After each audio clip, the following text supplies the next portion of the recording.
An Inland Voyage by Robert Louis Stevenson. Preface to the First Edition.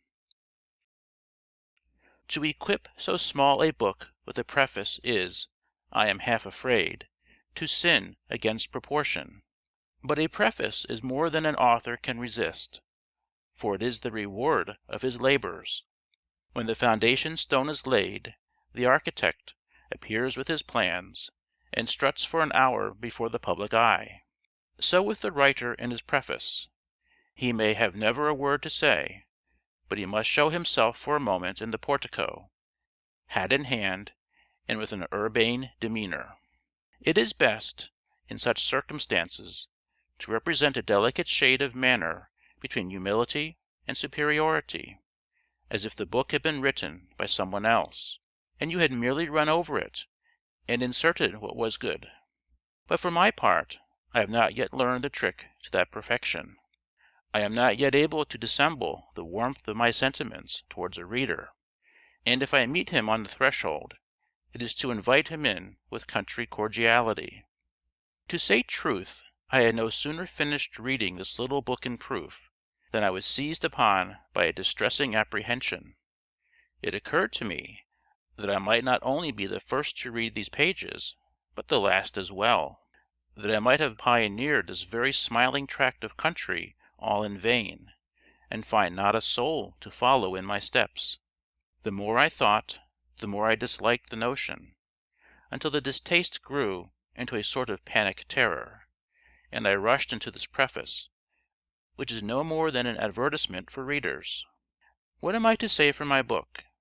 Caleb and Joshua brought back from Palestine a formidable bunch of grapes. Alas, my book produces naught so nourishing.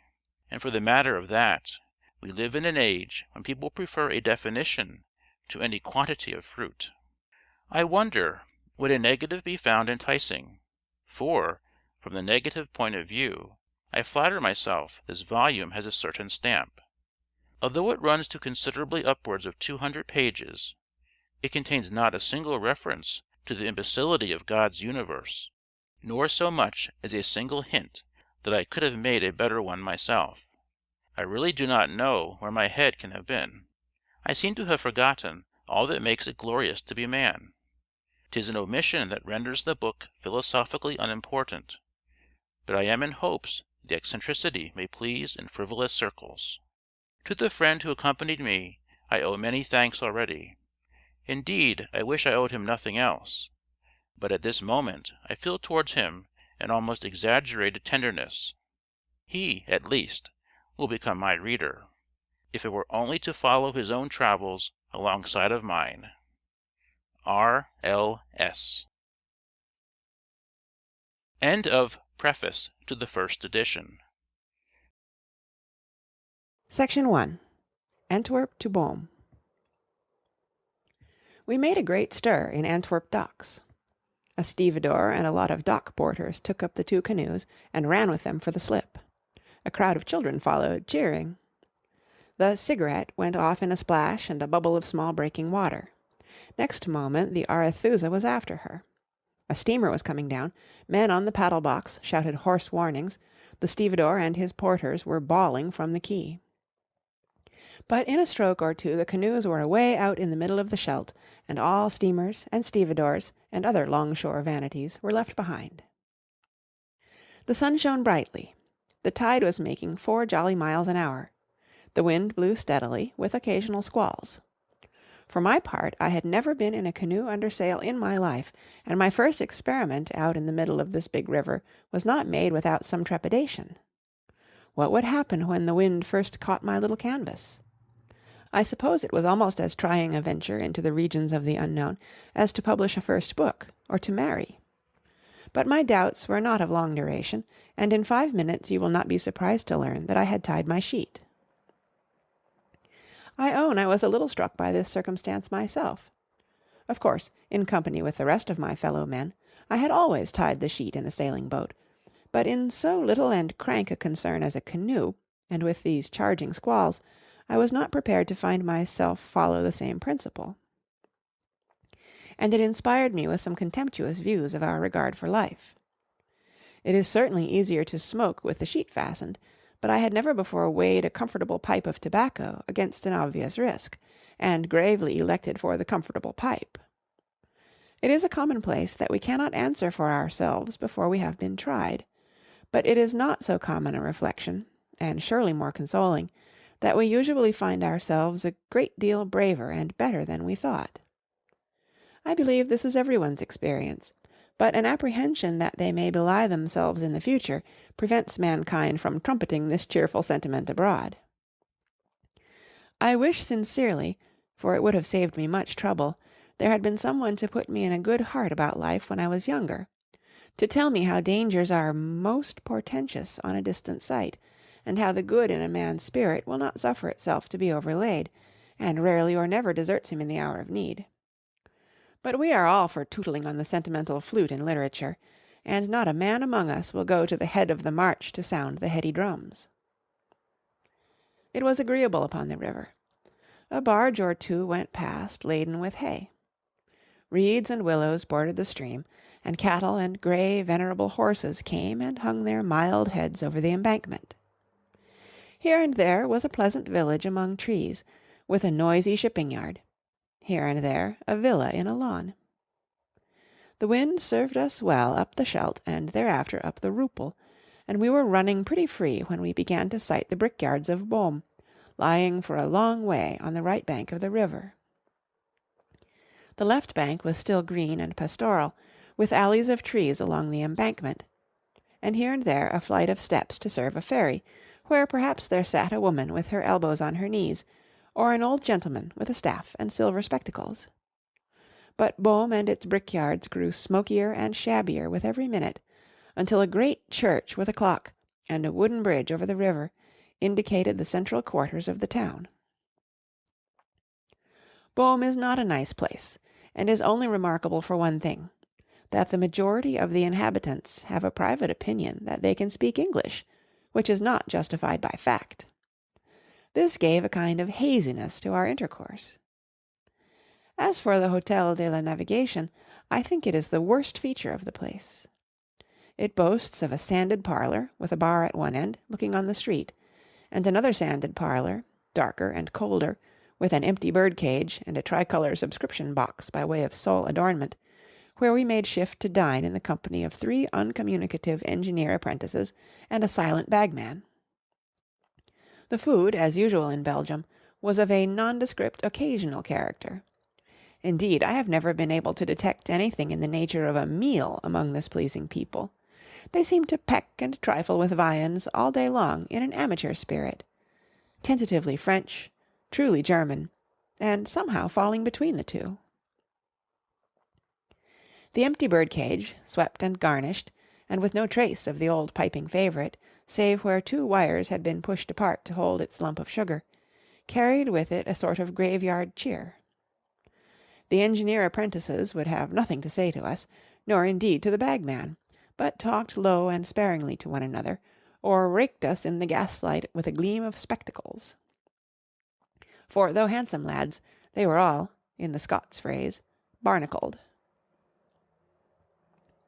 There was an English maid in the hotel, who had been long enough out of England to pick up all sorts of funny idioms and all sorts of curious foreign ways, which need not here be specified.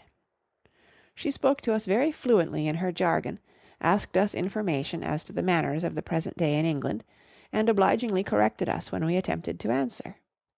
But as we were dealing with a woman, perhaps our information was not so much thrown away as it appeared. The sex likes to pick up knowledge and yet preserve its superiority. It is good policy, and almost necessary in the circumstances. If a man finds a woman admire him, were it only for his acquaintance with geography, he will begin at once to build upon the admiration. It is only by unintermittent snubbing that the pretty ones can keep us in our place. Men, as Miss Howe or Miss Harlowe would have said, are such encroachers. For my part, I am body and soul with the women, and after a well-married couple there is nothing so beautiful in the world as the myth of the divine huntress. It is no use for a man to take to the woods. We know him. St. Anthony tried the same thing long ago, and had a pitiful time of it by all accounts. But there is this about some women, which overtops the best gymnosophist among men, that they suffice to themselves, and can walk in a high and cold zone with the countenance of any trousered being. I declare, although the reverse of a professed ascetic, I am more obliged to women for this ideal than I should be to the majority of them, or indeed to any but one, for a spontaneous kiss. There is nothing so encouraging as the spectacle of self-sufficiency. And when I think of the slim and lovely maidens, running the woods all night to the note of Diana's horn, moving among the old oaks, as fancy-free as they are, things of the forest and the starlight, not touched by the commotion of man's hot and turbid life, although there are plenty other ideals that I should prefer, I find my heart beat at the thought of this one.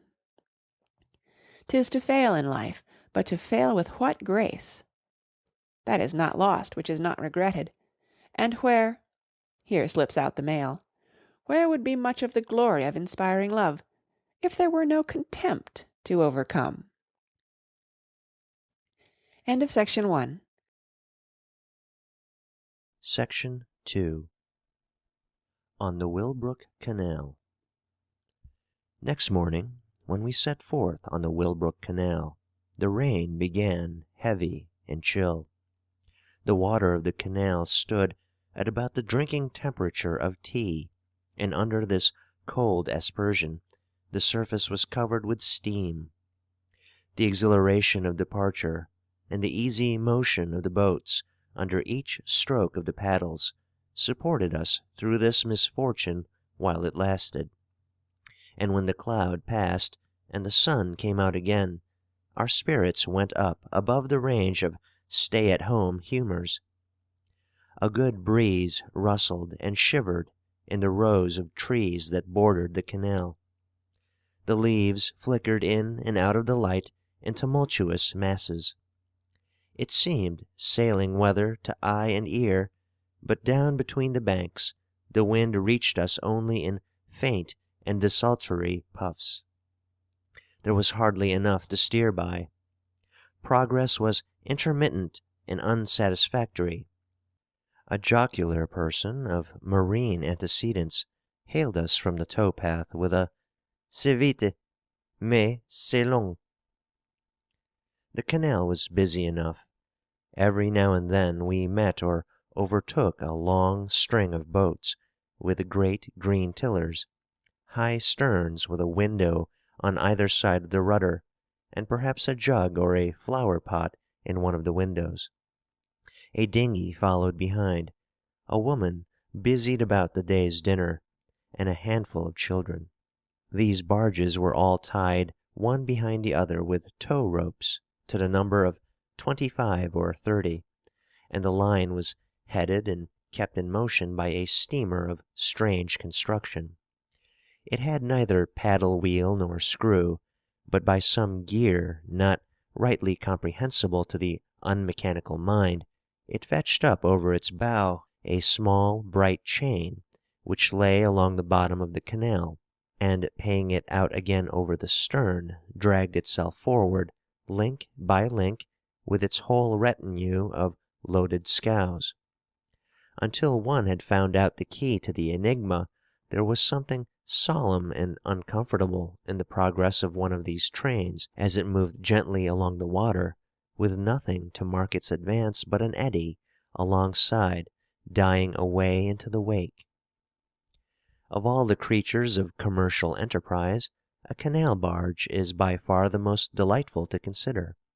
It may spread its sails, and then you see it sailing high above the tree-tops and the windmill, sailing on the aqueduct, sailing through the green corn-lands, the most picturesque of things amphibious. Or the horse plods along at a foot-pace, as if there were no such thing as business in the world, and the man dreaming at the tiller sees the same spire on the horizon all day long. It is a mystery how things ever get to their destination at this rate, and to see the barges waiting their turn at a lock affords a fine lesson of how easily the world may be taken. There should be many contented spirits on board, for such a life is both to travel and to stay at home. The chimney smokes for dinner as you go along. The banks of the canal slowly unroll their scenery to contemplative eyes. The barge floats by great forests and through great cities with their public buildings and their lamps at night. And for the bargee in his floating home, travelling abed, it is merely as if he were listening to another man's story, or turning the leaves of a picture book in which he had no concern. He may take his afternoon walk in some foreign country on the banks of the canal, and then come home to dinner at his own fireside. There is not enough exercise in such a life for any high measure of health, but a high measure of health is only necessary for unhealthy people. The slug of a fellow, who is never ill nor well, has a quiet time of it in life, and dies all the easier. I am sure I would rather be a bargee than occupy any position under heaven that required attendance at an office. There are few callings, I should say, where a man gives up less of his liberty in return for regular meals. The bargee is on shipboard. He is master in his own ship. He can land whenever he will. He can never be kept beating off a lee shore a whole frosty night when the sheets are as hard as iron, and so far as I can make out, time stands as nearly still with him as is compatible with the return of bedtime or the dinner hour. It is not easy to see why a bargee should ever die.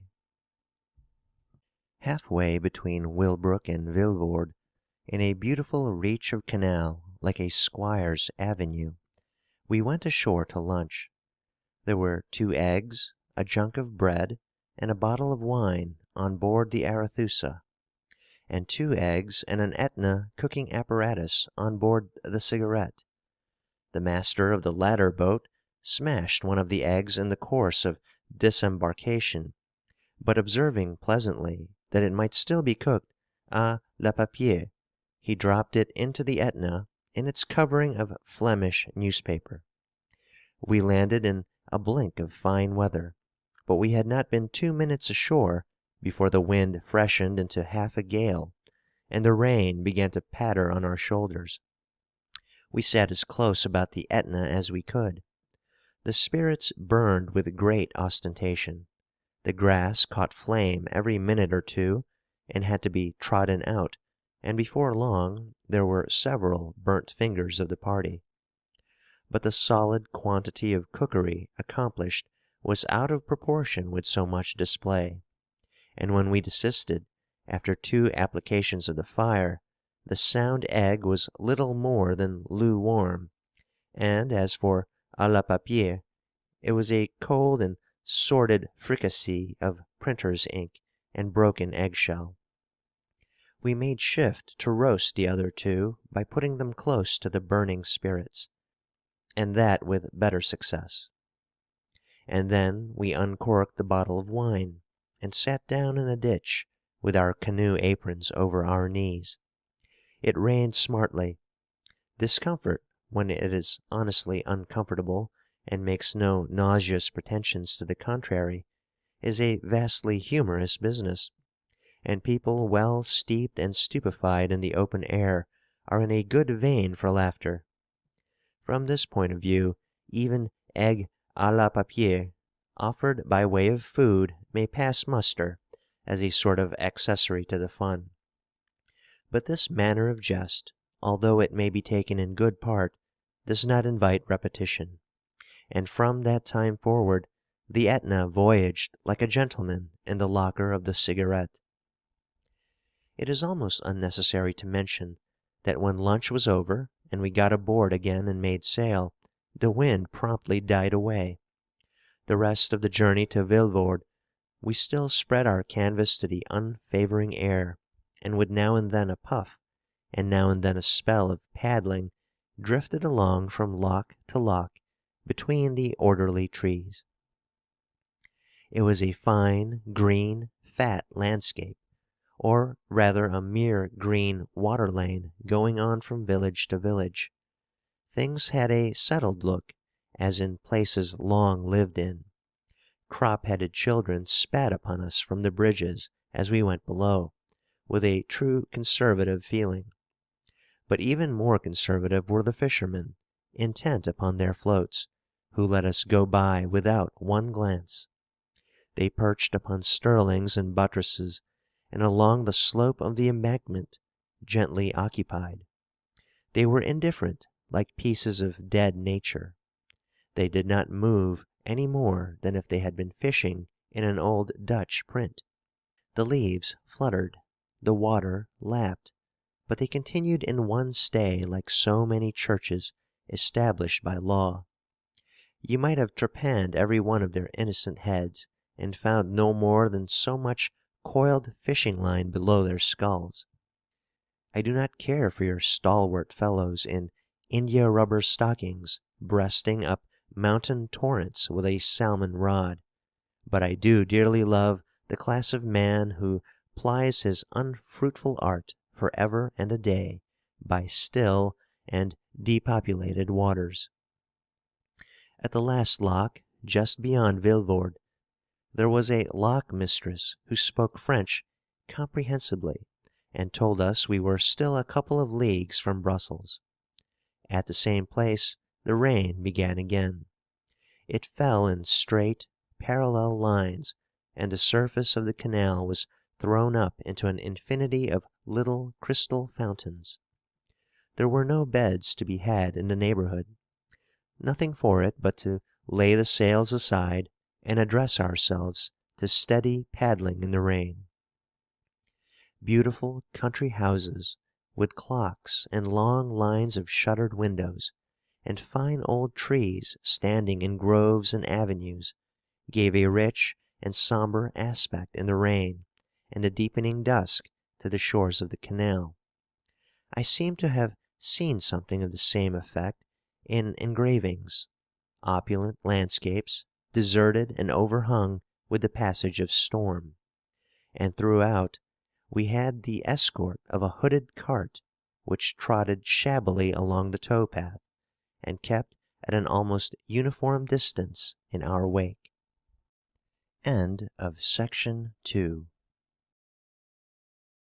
Section 3. The Royal Sport Nautique. The rain took off near Laeken, but the sun was already down, the air was chill, and we had scarcely a dry stitch between the pair of us. Nay, now we found ourselves near the end of the Allée Verte, and on the very threshold of Brussels, we were confronted by a serious difficulty. The shores were closely lined by canal boats waiting their turn at the lock. Nowhere was there any convenient landing place, nowhere so much as a stable yard to leave the canoes in for the night. We scrambled ashore, and entered an estaminet where some sorry fellows were drinking with the landlord. The landlord was pretty round with us. He knew of no coach-house or stable-yard, nothing of the sort; and seeing we had come with no mind to drink, he did not conceal his impatience to be rid of us. One of the sorry fellows came to our rescue. Somewhere in the corner of the basin there was a slip, he informed us, and something else besides, not very clearly defined by him, but hopefully construed by his hearers. Sure enough, there was the slip in the corner of the basin, and at the top of it two nice-looking lads in boating clothes. The Arethusa addressed himself to these. One of them said there would be no difficulty about a night's lodging for our boats, and the other, taking a cigarette from his lips, inquired if they were made by Searle and Son. The name was quite an introduction.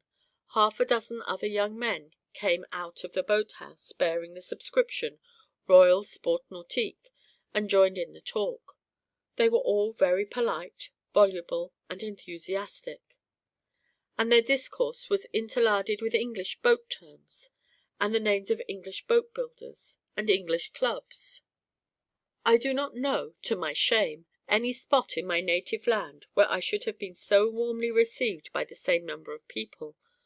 We were English boating men, and the Belgian boating men fell upon our necks. I wonder if French Huguenots were as cordially greeted by English Protestants when they came across the Channel out of great tribulation. But after all, what religion knits people so closely as a common sport. The canoes were carried into the boathouse. They were washed down for us by the club servants, the sails were hung out to dry, and everything made as snug and tidy as a picture. And in the meanwhile we were led upstairs by our new found brethren, for so more than one of them stated the relationship, and made free of their lavatory. This one sent us soap, that one a towel, a third and fourth helped us undo our bags. And all the time such questions, such assurances of respect and sympathy. I declare I never knew what glory was before. Yes, yes, the Royal Sport Nautique is the oldest club in Belgium. We number 200. We, this is not a substantive speech, but an abstract of many speeches. The impression left upon my mind after a great deal of talk, and very youthful, pleasant, natural, and patriotic it seems to me to be. We have gained all races, except those where we were cheated by the French. You must leave all your wet things to be dried. Oh, entre frères, in any boathouse in England we should find the same. I cordially hope they might. En Angleterre, vous employez des sliding seats, n'est-ce pas? We are all employed in commerce during the day, but in the evening, voyez-vous, nous sommes sérieux. These were the words. They were all employed over the frivolous mercantile concerns of Belgium during the day, but in the evening they found some hours for the serious concerns of life. I may have a wrong idea of wisdom, but I think that was a very wise remark. People connected with literature and philosophy are busy all their days in getting rid of second-hand notions and false standards. It is their profession, in the sweat of their brows, by dogged thinking, to recover their old fresh view of life, and distinguish what they really and originally like, from what they have only learned to tolerate perforce. And these Royal Nautical Sportsmen had the distinction still quite legible in their hearts. They had still those clean perceptions of what is nice and nasty, what is interesting and what is dull, which envious old gentlemen refer to as illusions. The nightmare illusion of middle age, the bear's hug of custom gradually squeezing the life out of a man's soul, had not yet begun for these happy-starred young Belgians. They still knew that the interest they took in their business was a trifling affair compared to the spontaneous, long-suffering affection for nautical sports. To know what you prefer, instead of humbly saying amen to what the world tells you you ought to prefer, is to have kept your soul alive. Such a man may be generous, he may be honest in something more than the commercial sense, he may love his friends with an elective personal sympathy, and not accept them as an adjunct of the station to which he has been called. He may be a man, in short, acting on his own instincts, keeping in his own shape that God made in him, and not a mere crank in the social engine-house, welded on principles that he does not understand, and for purposes that he does not care of. For will any one dare to tell me that business is more entertaining than fooling among boats? He must never have seen a boat, or never seen an office, who says so. And for certain, the one is a great deal better for the health. There should be nothing so much a man's business as his amusements. Nothing but money-grubbing can be put forward to the contrary. No one but Mammon, the least directed spirit that fell from heaven, durst risk a word in answer. But it is a lying cant that would represent the merchant and the banker as people disinterestedly toiling for mankind, and then most useful when they are most absorbed in their transactions. For the man is more important than his services. And when my Royal Nautical Sportsman shall have so far fallen from his hopeful youth that he cannot pluck up the enthusiasm over anything but his ledger, I venture to doubt whether he will be near so nice a fellow, and whether he would welcome, with so good a grace, a couple of drenched Englishmen paddling into Brussels in the dusk. When we had changed our wet clothes and drunk a glass of pale ale to the club's prosperity, one of their number escorted us to an hotel. He would not join us at our dinner, but he had no objection to a glass of wine. Enthusiasm is very wearing, and I begin to understand why prophets were unpopular in Judea, where they were best known.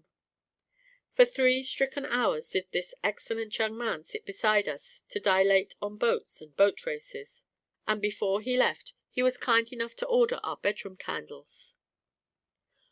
We endeavoured now and again to change the subject, but the diversion did not last a moment. The Royal Nautical Sportsman bridled, shied, answered the question, and then breasted once more into the swelling tide of his subject.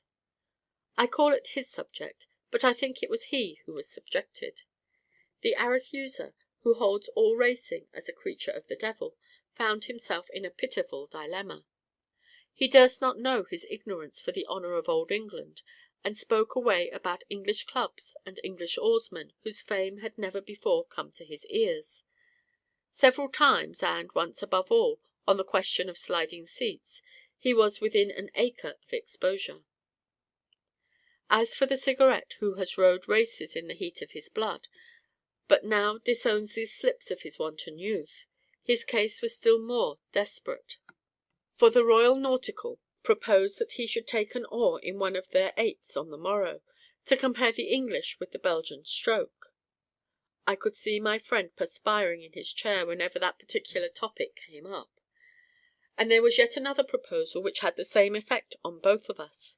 It appeared that the champion canoeist of Europe, as well as most other champions, was a Royal Nautical Sportsman, and if we would only wait until the Sunday, this infernal paddler would be so condescending as to accompany us on our next stage.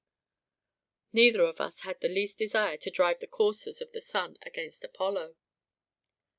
When the young man was gone, we countermanded our candles, and ordered some brandy and water. The great billows had gone over our head. The Royal Nautical Sportsmen were as nice young fellows as a man would wish to see, but they were a trifle too young, and a thought too nautical for us. We began to see that we were old and cynical. We liked ease and the agreeable rambling of the human mind about this and the other subject. We do not want to disgrace our native land by messing an 8, or toiling pitifully in the wake of the champion canoeist. In short, we had recourse to flight. It seemed ungrateful, but we tried to make the good on a card loaded with sincere compliments. And indeed it was no time for scruples. We seemed to feel the hot breath of the champions on our necks. End of Section 3.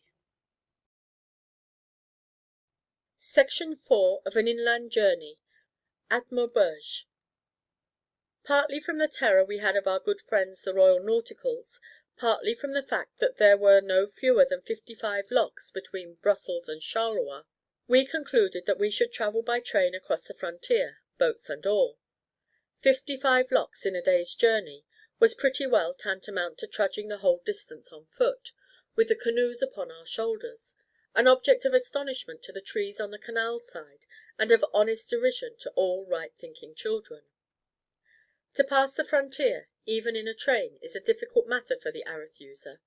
He is somehow or other a marked man for the official eye. Wherever he journeys, there are the officers gathered together. Treaties are solemnly signed, foreign ministers, ambassadors, and consuls sit throned in state from China to Peru, and the Union Jack flutters on all the winds of heaven. Under these safeguards, portly clergymen, schoolmistresses, gentlemen in grey tweed suits, and all the ruck and rabble of British touristry pour unhindered, Murray in hand, over the railways of the continent, and yet the slim person of the Arethusa is taken in the meshes, while these great fish go on their way rejoicing. If he travels without a passport, he is cast, without any figure about the matter, into noisome dungeons. If his papers are in order, he is suffered to go on his way indeed, but not until he has been humiliated by a general incredulity.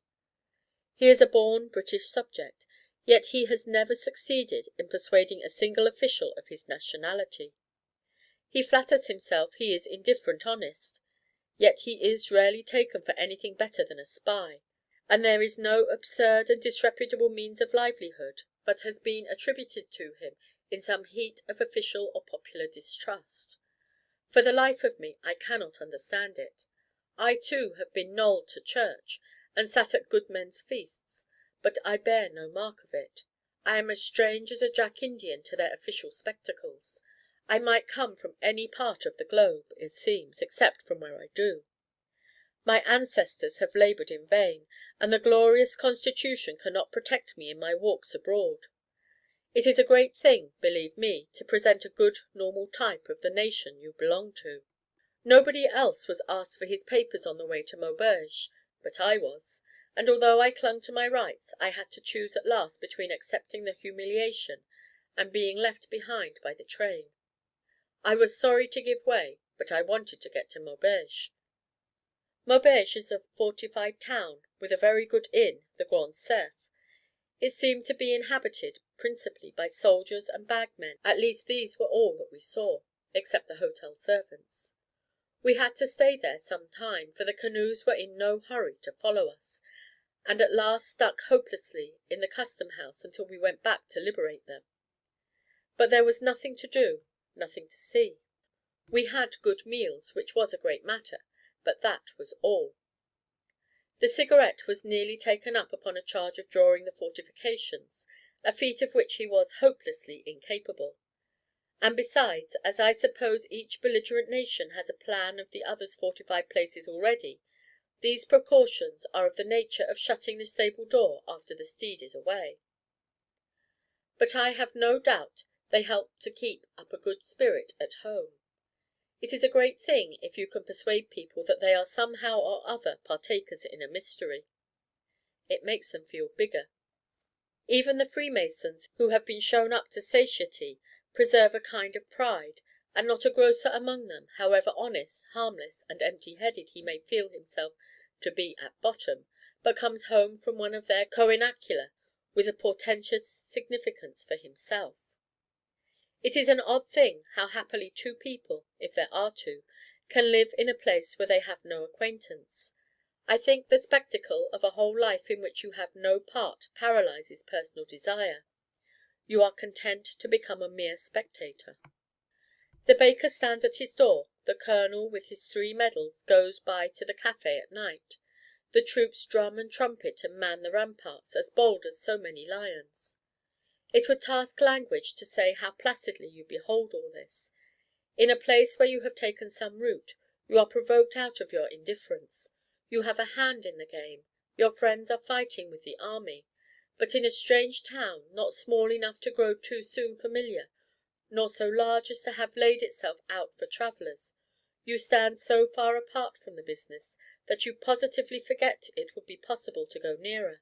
You have so little human interest around you that you do not remember yourself to be a man. Perhaps in a very short time you will be one no longer. Gymnosophists go into a wood, with all nature seething around them, with romance on every side.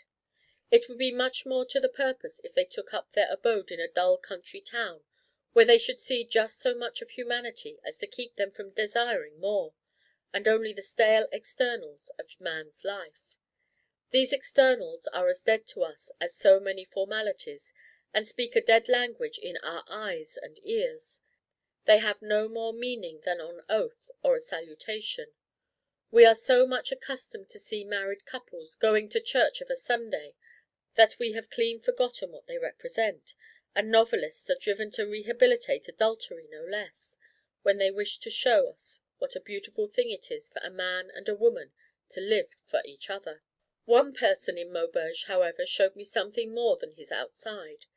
That was the driver of the hotel omnibus, a mean enough looking little man, as well as I can remember, but with a spark of something human in his soul. He had heard of our little journey, and came to me at once in envious sympathy. How he longed to travel, he told me. How he longed to be somewhere else, and see the round world before he went into the grave. Here I am, said he. I drive to the station. Well, and then I drive back again to the hotel, and so on every day and all the week round. My God, is that life? I could not say I thought it was, for him. He pressed me to tell him where I had been, and where I hoped to go, and as he listened, I declare the fellow sighed. Might not this have been a brave African traveller, or gone to the Indies after Drake? But it is an evil age for the gypsily inclined among men. He who can sit squarest on a three-legged stool, he it is who has the wealth and glory. I wonder if my friend is still driving the omnibus for the Grand Cerf. Not very likely, I believe, for I think he was on the eve of mutiny when we passed through, and perhaps our passage determined him for good. Better 1,000 times that he should be a tramp and mend pots and pans by the wayside, and sleep under trees, and see the dawn and the sunset every day above a new horizon. I think I hear you say that it is a respectable position to drive an omnibus. Very well. What right has he who likes it not, to keep those who would like it dearly out of this respectable position? Suppose a dish were not to my taste, and you told me that it was the favourite amongst the rest of the company, what should I conclude from that? Not to finish the dish against my stomach, I suppose. Respectability is a very good thing in its way, but it does not rise superior to all considerations. I would not for a moment venture to hint that it was a matter of taste, but I think I will go as far as this, that if a position is admittedly unkind, uncomfortable, unnecessary, and superfluously useless, although it were as respectable as the Church of England, the sooner a man is out of it, the better for himself and all concerned. End of section 4. Section 5. On the Sambre canalized. To Cortes. About 3 in the afternoon, the whole establishment of the Grand Cerf accompanied us to the water's edge. The man of the omnibus was there with haggard eyes. Poor caged bird! Do I not remember the time when I myself haunted the station to watch train after train carry its complement of free men into the night, and read the names of distant places on the time bills with indescribable longings?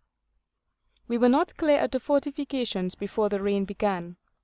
The wind was contrary, and blew in furious gusts. Nor were the aspects of nature any more clement than the doings of the sky. For we passed through a stretch of blighted country, sparsely covered with brush, but handsomely enough diversified with factory chimneys. We landed in a soiled meadow among some pollards, and there smoked a pipe in a flaw of fair weather. But the wind blew so hard we could get little else to smoke. There were no natural objects in the neighbourhood, but some sordid workshops. A group of children, headed by a tall girl, stood and watched us from a little distance all the time we stayed. I heartily wondered what they thought of us. At Hautmont the loch was almost impassable, the landing place being steep and high, and the launch at a long distance. Near a dozen grimy workmen lent us a hand.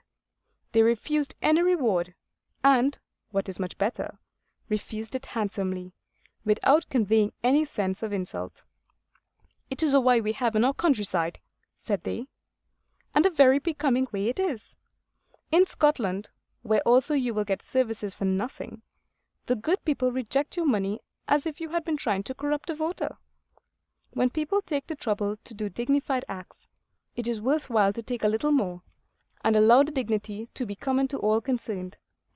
But in our brave Saxon countries, where we plod 60 years and 10 in the mud, and the wind keeps singing in our ears from birth to burial, we do our good and bad with a high hand, and almost offensively, and even make our arms a witness bearing and an act of war against the wrong. After Hautmont the sun came forth again, and the wind went down, and the little paddling took us beyond the ironworks and through a delectable land. The river wound among low hills, so that sometimes the sun was at our backs, and sometimes it stood right ahead, and the river before us was one sheet of intolerable glory. On either hand, meadows and orchards bordered with a margin of sedge and waterflowers upon the river. The hedges were of great height, woven about the trunks of hedgerow elms, and the fields, as they were often very small, looked like a series of bowers along the stream. There was never any prospect. Sometimes a hill-top with its trees would look over the nearest hedgerow, just to make a middle distance for the sky, but that was all. The heaven was bare of clouds. The atmosphere after the rain was of enchanting purity. The river doubled among the hillocks, a shining strip of mirror glass, and the dip of the paddles set the flowers shaking along the brink. In the meadows wandered black and white cattle fantastically marked.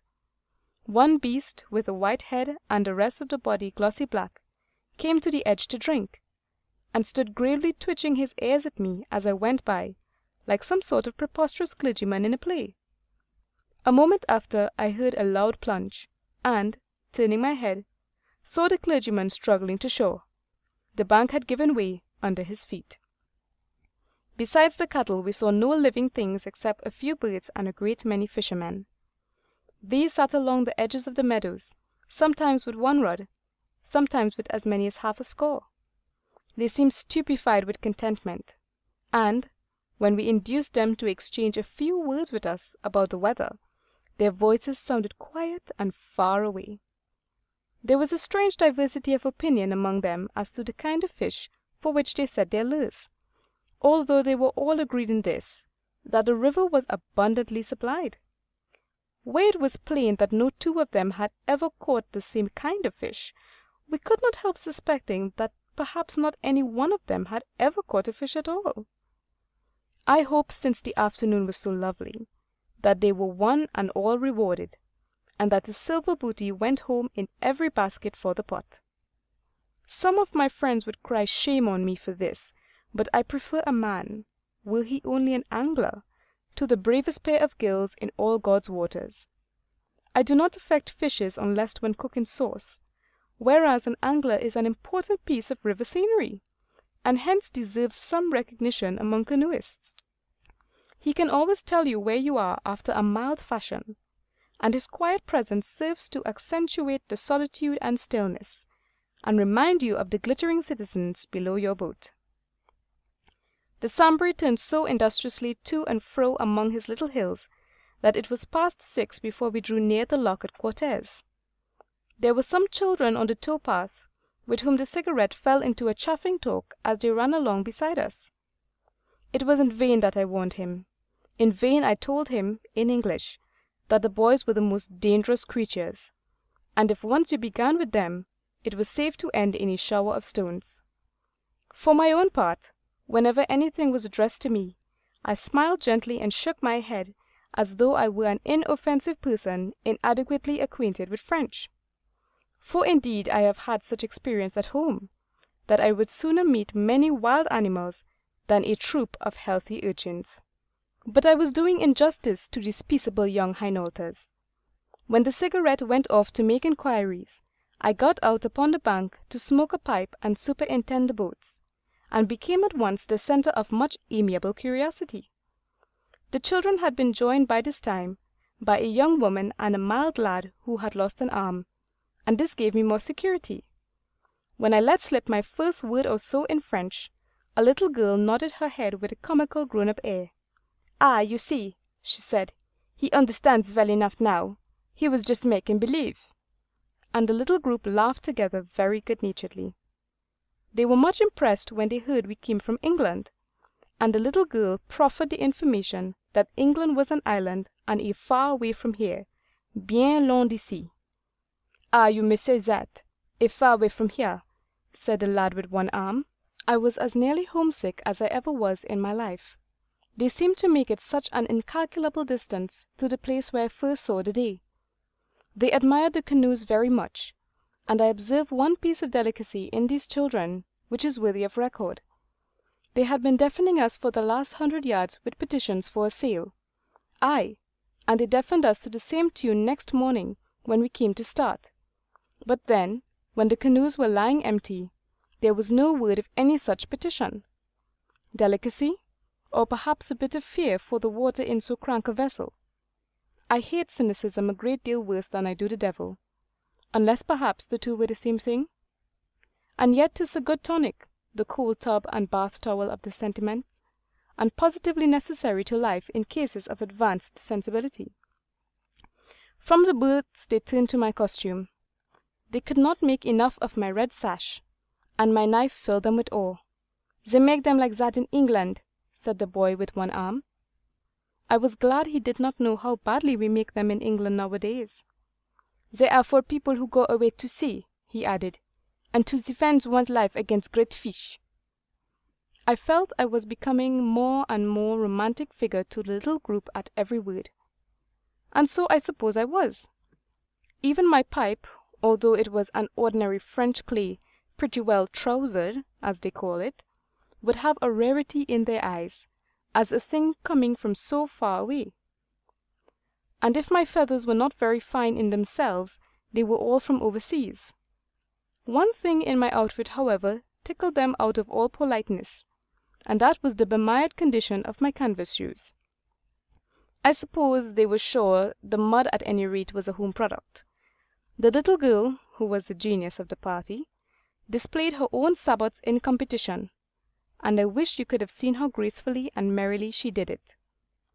The young woman's milk can, a great amphora of hammered brass, stood some way off upon the sward.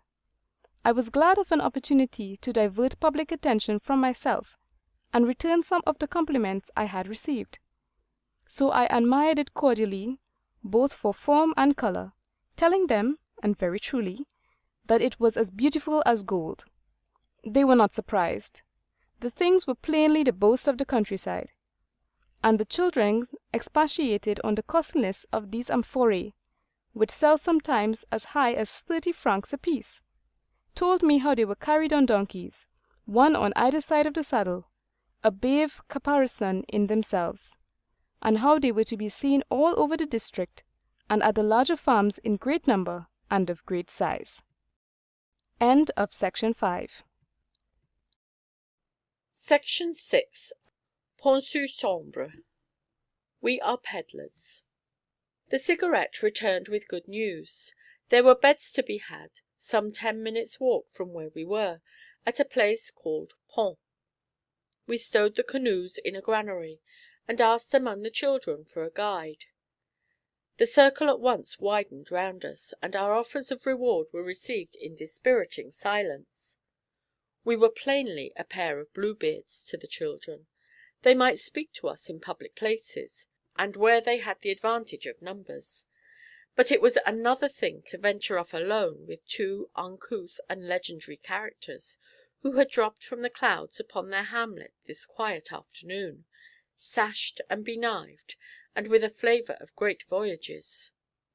The owner of the granary came to our assistance, singled out one little fellow, and threatened him with corporalities, or I suspect we should have had to find the way for ourselves.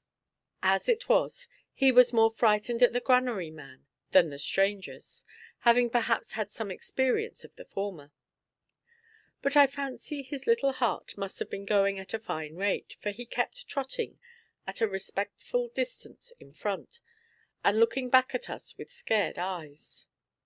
Not otherwise may the children of the young world have guided Jove or one of his Olympian compeers on an adventure.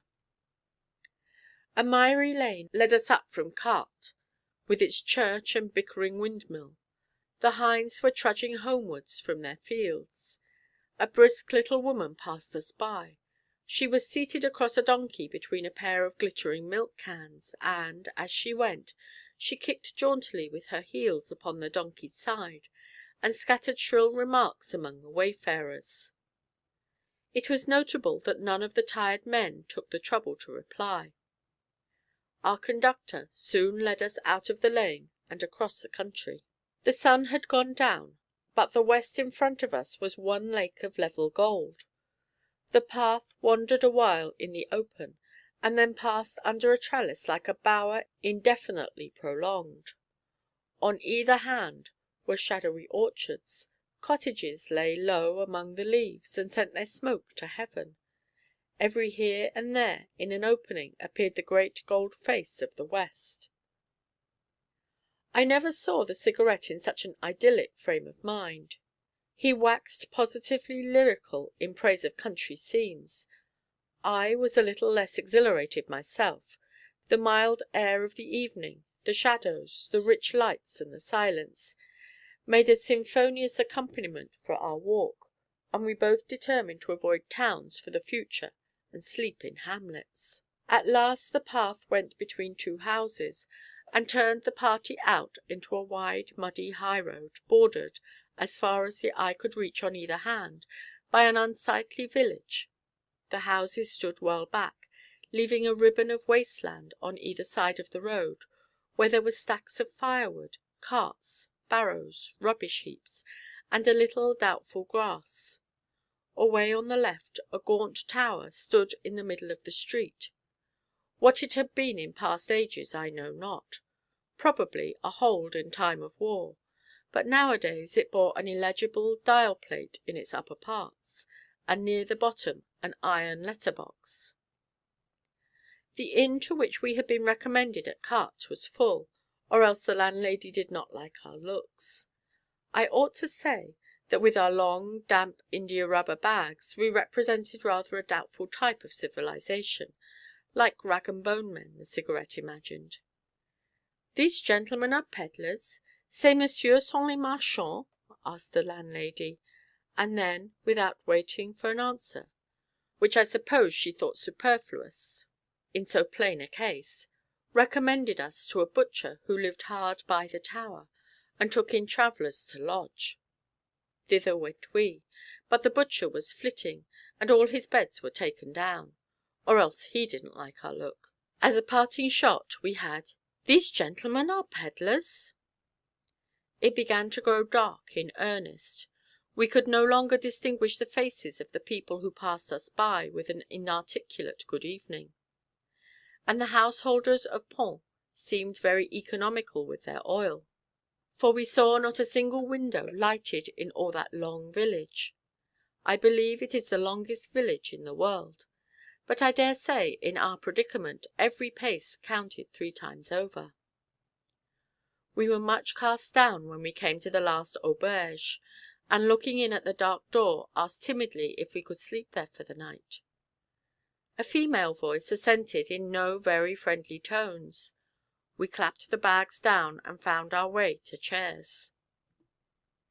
The place was in total darkness, save a red glow in the chinks and ventilators of the stove. But now the landlady lit a lamp to see her new guests. I suppose the darkness was what saved us another expulsion, for I cannot say she looked gratified at our appearance. We were in a large bare apartment, adorned with 2 allegorical prints of music and painting, and a copy of the law against public drunkenness. On one side there was a bit of a bar, with some 6 bottles. 2 labourers sat waiting supper, in attitudes of extreme weariness. A plain-looking lass bustled about with a sleepy child of 2, and the landlady began to derange the pots upon the stove, and set some beefsteak to grill. "These gentlemen are pedlars?" she asked sharply, and that was all the conversation forthcoming. We began to think we might be pedlars after all. I never knew a population with so narrow a range of conjecture as the innkeepers of Pont-sur-Sambre. But manners and bearing have not a wider currency than bank-notes. You have only to get far enough out of your beat, and all your accomplished airs will go for nothing. These Hainaulters could see no difference between us and the average pedlar. Indeed, we had some grounds for reflection while the steak was getting ready, to see how perfectly they accepted us at their own evaluation, and how our best politeness and best efforts at entertainment seemed to fit quite suitably with the character of packmen. At least it seemed a good account of the profession in France, that even before such judges we could not beat them at our own weapons. At last we were called to table. The 2 hinds, and one of them looked sadly worn and white in the face, as though sick with overwork and underfeeding, supped off a single plate of some sort of bread-berry, some potatoes in their jackets, a small cup of coffee sweetened with sugar candy, and 1 tumbler of swipes. The landlady, her son, and the lass aforesaid took the same. Our meal was quite a banquet by comparison. We had some beefsteak, not so tender as it might have been, some of the potatoes, some cheese, an extra glass of the swipes, and white sugar in our coffee. You see what it is to be a gentleman, I beg your pardon, what it is to be a pedlar. It had not before occurred to me that a pedlar was a great man in a labourer's alehouse, but now that I had to enact the part for an evening, I found that it was so. He has in his headquarters somewhat the same pre-eminency as the man who takes a private parlour in a hotel. The more you look into it, the more infinite are the class distinctions among men. And possibly by a happy dispensation there is no one at all at the bottom of the scale, no one but can find some superiority over somebody else, to keep up his pride withal. We were displeased enough with our fare, particularly the cigarette, for I tried to make believe that I was amused with the adventure, tough beefsteak and all. According to the Lucretian maxim, our steak should have been flavoured by the look of the other people's breadberry, but we did not find it so in practice. You may have a head knowledge that other people live more poorly than yourself, but it is not agreeable. I was going to say, it is against the etiquette of the universe, to sit at the same table and pick your own superior diet from among their crusts. I had not seen such a thing done since the greedy boy at school with his birthday cake. It was odious enough to witness, I could remember, and I had never thought to play the part myself. But there again, you see what it is to be a pedlar. There is no doubt that the poorer classes in our country are much more charitably disposed than their superiors in wealth, and I fancy it must arise a great deal from the comparative indistinction of the easy and the not so easy in these ranks. A workman or a pedlar cannot shutter himself off from his less comfortable neighbours. If he treats himself to a luxury, he must do it in the face of a dozen who cannot. And what should more directly lead to charitable thoughts? Thus the poor man, camping out in life, sees it as it is, and knows that every mouthful he puts in his belly has been wrenched out of the fingers of the hungry. But at a certain stage of prosperity, as in a balloon ascent, the fortunate person passes through a zone of clouds, and sublunary matters are thenceforward hidden from his view. He sees nothing but the heavenly bodies, all in admirable order, and positively as good as new. He finds himself surrounded in the most touching manner by the attentions of Providence, and compares himself involuntarily with the lilies and the skylarks. He does not precisely sing, of course, but then he looks so unassuming in his open landau. If all the world dined at one table, this philosophy would meet with some rude knocks. End of section 6. Section 7. Pont sur Sambre, the travelling merchant. Like the lackeys in Molière's farce, when the true noblemen broke in on their high life below stairs, we were destined to be confronted with a real pedlar. To make the lesson still more poignant for fallen gentlemen like us, he was a pedlar of infinitely more consideration than the sort of scurvy fellows we were taken for, like a lion among mice, or a ship of war bearing down upon 2 cockboats. Indeed, he did not deserve the name of pedlar at all. He was a travelling merchant. I suppose it was about 8:30 when this worthy, Monsieur Hector Gilliard of Maubert, turned up at the alehouse door in a tilt cart drawn by a donkey, and cried cheerily on the inhabitants. He was a lean, nervous, flibberty-gibbet of a man, with something of the look of an actor, and something the look of a horse-jockey. He had evidently prospered without any of the favours of education, for he adhered with a stern simplicity to the masculine gender, and in the course of the evening passed off some fancy futures in a very florid style of architecture. With him came his wife, a comely young woman, with her hair tied in a yellow handkerchief, and their little son, a little fellow of 4 in a blouse and military kepi. It was notable that the child was many degrees better dressed than either of the parents. We were informed that he was already at a boarding school, but the holidays having just commenced, he was off to spend them with his parents on a cruise. An enchanting holiday occupation, was it not? To travel all day with father and mother in the tilt cart full of countless treasures, the green country rattling by on either side, and the children in all the villages contemplating him with envy and wonder. It is better fun during the holidays to be the son of a travelling merchant than the son and heir to the greatest cotton spinner in creation. And as for being a reigning prince, indeed I never saw one if it was not Master Gilliard. While Monsieur Hector and the son of the house were putting up the donkey, and getting all the valuables under lock and key, the landlady warmed up the remains of our beefsteak, and fried the cold potatoes in slices, and Madame Gilliard set herself to waken the boy, who had come far that day, and was peevish and dazzled by the light. He was no sooner awake than he began to prepare himself for supper by eating galette, unripe pears, and cold potatoes, with, so far as I could judge, positive benefit to his appetite. The landlady, fired with motherly emulation, awoke her own little girl, and the two children were confronted. Master Gilliard looked at her for a moment, very much as a dog looks at his own reflection in a mirror before he turns away. He was at that time absorbed in the galette.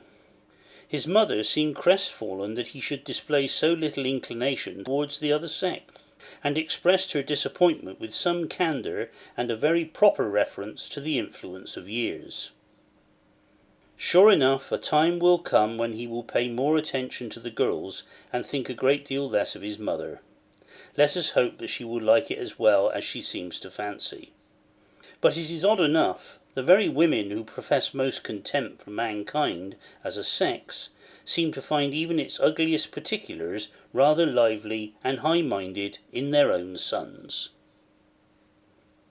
The little girl looked longer and with more interest, probably because she was in her own house, while he was a traveller and accustomed to strange sights. And besides, there was no galette in the case with her. All the time of supper there was nothing spoken of but my young lord. The two parents were both absurdly fond of their child. Monsieur kept insisting on his sagacity, how he knew all the children at school by name, and when this utterly failed on trial, how he was cautious and exact to a strange degree, and if asked anything he would sit and think, and if he did not know it, my faith, he wouldn't tell you at all. Foi, il ne vous le dira pas, which is certainly a very high degree of caution. At intervals, Monsieur Hector would appeal to his wife, with his mouth full of beefsteak, as to the little fellow's age at such or such a time when he had said or done something memorable, and I noticed that Madame usually pooh-poohed these inquiries. She herself was not boastful in her vein, but she never had her fill of caressing the child, and she seemed to take a gentle pleasure in recalling all that was fortunate in his little existence. No schoolboy could have talked more of the holidays which were just beginning, and less of the black school time which must inevitably follow after. She showed with a pride perhaps part mercantile in origin, his pockets preposterously swollen with tops and whistles and string. When she called at a house in the way of business, it appeared he kept her company, and whenever a sale was made, received a sou out of the profit. Indeed, they spoiled him vastly, these two good people. But they had an eye to his manners for all that, and reproved him for some little faults in breeding, which occurred from time to time during supper. On the whole, I was not much hurt at being taken for a pedlar.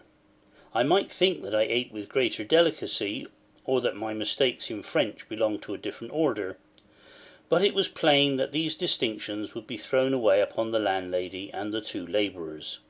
In all essential things, we and the Gilliards cut very much the same figure in the alehouse kitchen. Monsieur Hector was more at home, indeed, and took a higher tone with the world, but that was explicable on the grounds of his driving a donkey-cart, while we poor bodies tramped afoot.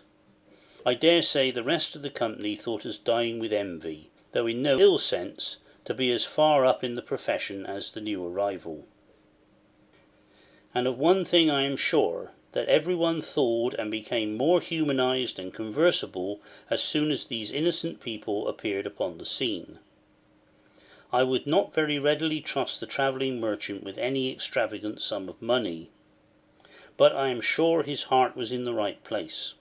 In this mixed world, if you can find one or two sensible places in a man, above all, if you should find a whole family living together on such pleasant terms, you may surely be satisfied and take the rest for granted.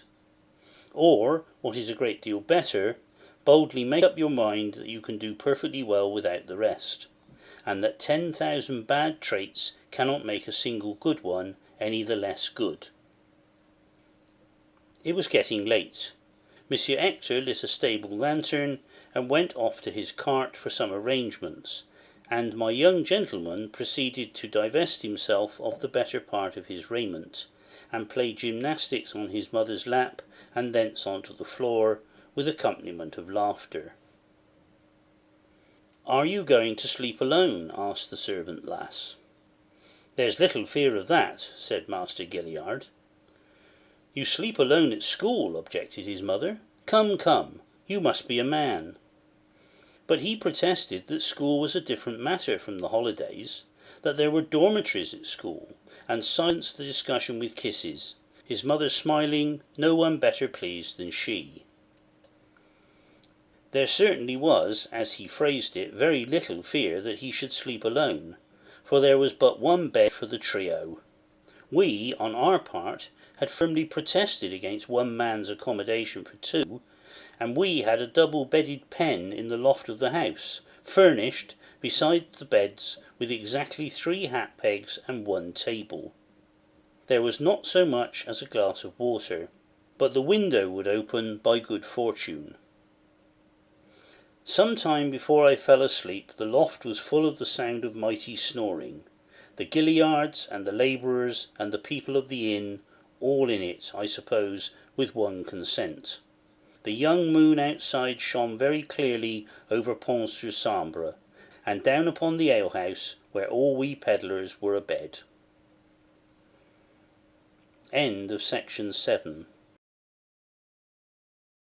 Section 8. On the Sambre canalized. To Landrecies. In the morning, when we came downstairs, the landlady pointed out to us 2 pails of water behind the street door. "Voilà de l'eau pour vous débarbouiller," says she, and so there we made a shift to wash ourselves, while Madame Gilliard brushed the family boots on the outer doorstep, and Monsieur Hector, whistling cheerily, arranged some small goods for the day's campaign in a portable chest of drawers which formed a part of his baggage. Meanwhile the child was letting off Waterloo crackers all over the floor. I wonder, by the by, what they call Waterloo crackers in France. Perhaps Austerlitz crackers. There is a great deal in the point of view. Do you remember the Frenchman who, travelling by way of Southampton, was put down in Waterloo Station, and had to drive across Waterloo Bridge? He had a mind to go home again, it seems. Pont itself is on the river, but whereas it is 10 minutes' walk from Quartes by dry land, it is 6 weary kilometres by water. We left our bags at the inn, and walked to our canoes through the wet orchards unencumbered. Some of the children were there to see us off, but we were no longer the mysterious beings of the night before. A departure is much less romantic than an unexplained arrival in the golden evening. Although we might be greatly taken at a ghost's first appearance, we should behold him vanish with comparative equanimity. The good folk of the inn at Pont, when we called there for the bags, were overcome with marvelling. At sight of these 2 dainty little boats, with a fluttering Union Jack on each, and all the varnish shining from the sponge, they began to perceive that they had entertained angels unawares. The lady stood upon the bridge, probably lamenting she had charged so little. The son ran to and fro, and called out to the neighbours to enjoy the sight, and we paddled away from quite a crowd of rapt observers. These gentlemen pedlars, indeed! Now you see their quality too late. The whole day was showery, with occasional drenching plumps. We were soaked to the skin, then partially dried in the sun, then soaked once more. But there were some calm intervals, and one, notably, when we were skirting the forest of Mormal, a sinister name to the ear, but a place most gratifying to sight and smell. It looked solemn along the riverside, drooping its boughs into the water, and piling them up aloft into a wall of leaves. What is a forest but a city of nature's own, full of hardy and innocuous living things, where there is nothing dead and nothing made with the hands, but the citizens themselves are the houses and public monuments? There is nothing so much alive and yet so quiet as a woodland. And a pair of people swinging past in canoes feel very small and bustling by comparison. And surely of all smells in the world, the smell of many trees is the sweetest and most fortifying. The sea has a rude, pistolling sort of odor that takes you in the nostrils like snuff, and carries with it a fine sentiment of open water and tall ships. But the smell of a forest, which comes nearest to this in tonic quality, surpasses it by many degrees in the quality of softness. Again, the smell of the sea has little variety, but the smell of a forest is infinitely changeful. It varies with the hour of the day, not in strength merely, but in character, and the different sorts of trees, as you go from one zone of the wood to another, seem to live among different kinds of atmosphere. Usually the resin of the fir predominates, but some woods are more coquettish in their habits, and the breath of the forest of Mormal, as it came aboard upon us that showery afternoon, was perfumed with nothing less delicate than sweetbriar. I wish our way had always lain among woods. Trees are the most civil society. An old oak that has been growing where he stands since before the Reformation, taller than many spires, more stately than the greater part of mountains, and yet a living thing, liable to sicknesses and death, like you and me, is not that in itself a speaking lesson in history? But acres on acres full of such patriarchs contiguously rooted, their green tops billowing in the wind, their stalwart younglings pushing up about their knees. A whole forest, healthy and beautiful, giving color to the light, giving perfume to the air. What is this but the most imposing piece in nature's repertory? Heine wished to lie like Merlin under the oaks of Brocéliande. I should not be satisfied with one tree, but if the wood grew together like a banyan grove, I would be buried under the taproot of the whole. My parts should circulate from oak to oak, and my consciousness should be diffused abroad in all the forest, and give a common heart to that assembly of green spires, so that it also might rejoice in its own loveliness and dignity. I think I feel 1,000 squirrels leaping from bough to bough in my vast mausoleum, and the birds and the winds merrily coursing over its uneven, leafy surface. Alas! the forest of Mormal is only a little bit of a wood, and it was but for a little way that we skirted by its boundaries. And the rest of the time the rain kept coming in squirts and the wind in squalls, until one's heart grew weary of such fitful, scolding weather. It was odd how the showers began when we had to carry the boats over a lock, and must expose our legs. They always did. This is a sort of thing that readily begets a personal feeling against nature. There seems no reason why the shower should not come 5 minutes before or 5 minutes after, unless you suppose an intention to affront you. The Cigarette had a mackintosh which put him more or less above these contrarieties, but I had to bear the brunt uncovered. I began to remember that nature was a woman. My companion, in a rosier temper, listened with great satisfaction to my jeremiads, and ironically concurred. He instanced, as a cognate matter, the action of the tides, which, said he, was altogether designed for the confusion of canoeists, except in so far as it was calculated to minister to a barren vanity on the part of the moon. At the last lock, some little way out of Landrecy, I refused to go any farther, and sat in a drift of rain by the side of the bank to have a reviving pipe. A vivacious old man, whom I take to have been the devil, drew near and questioned me about our journey. In the fulness of my heart I laid bare our plans before him.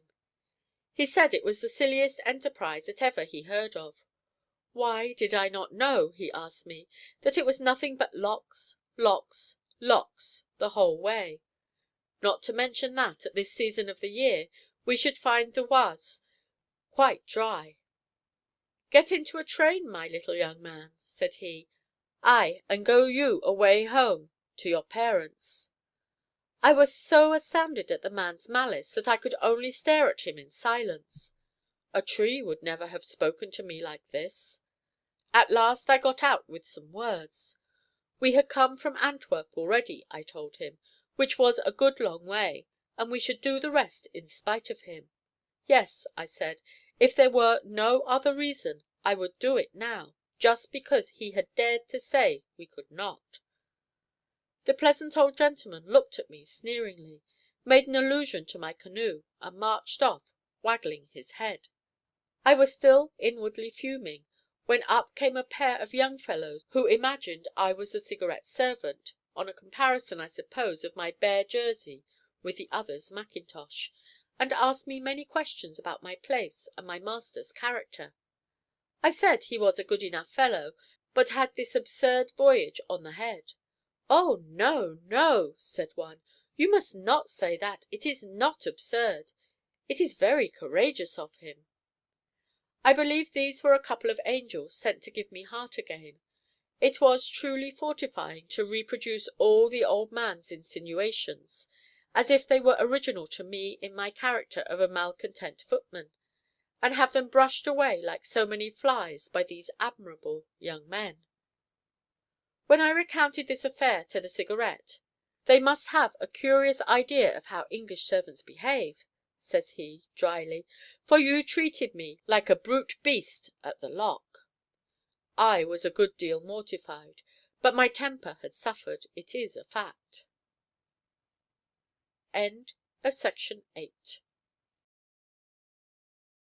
Section 9. At Landrecy. At Landrecy the rain still fell and the wind still blew, but we found a double-bedded room with plenty of furniture, real water-jugs with real water in them, and dinner.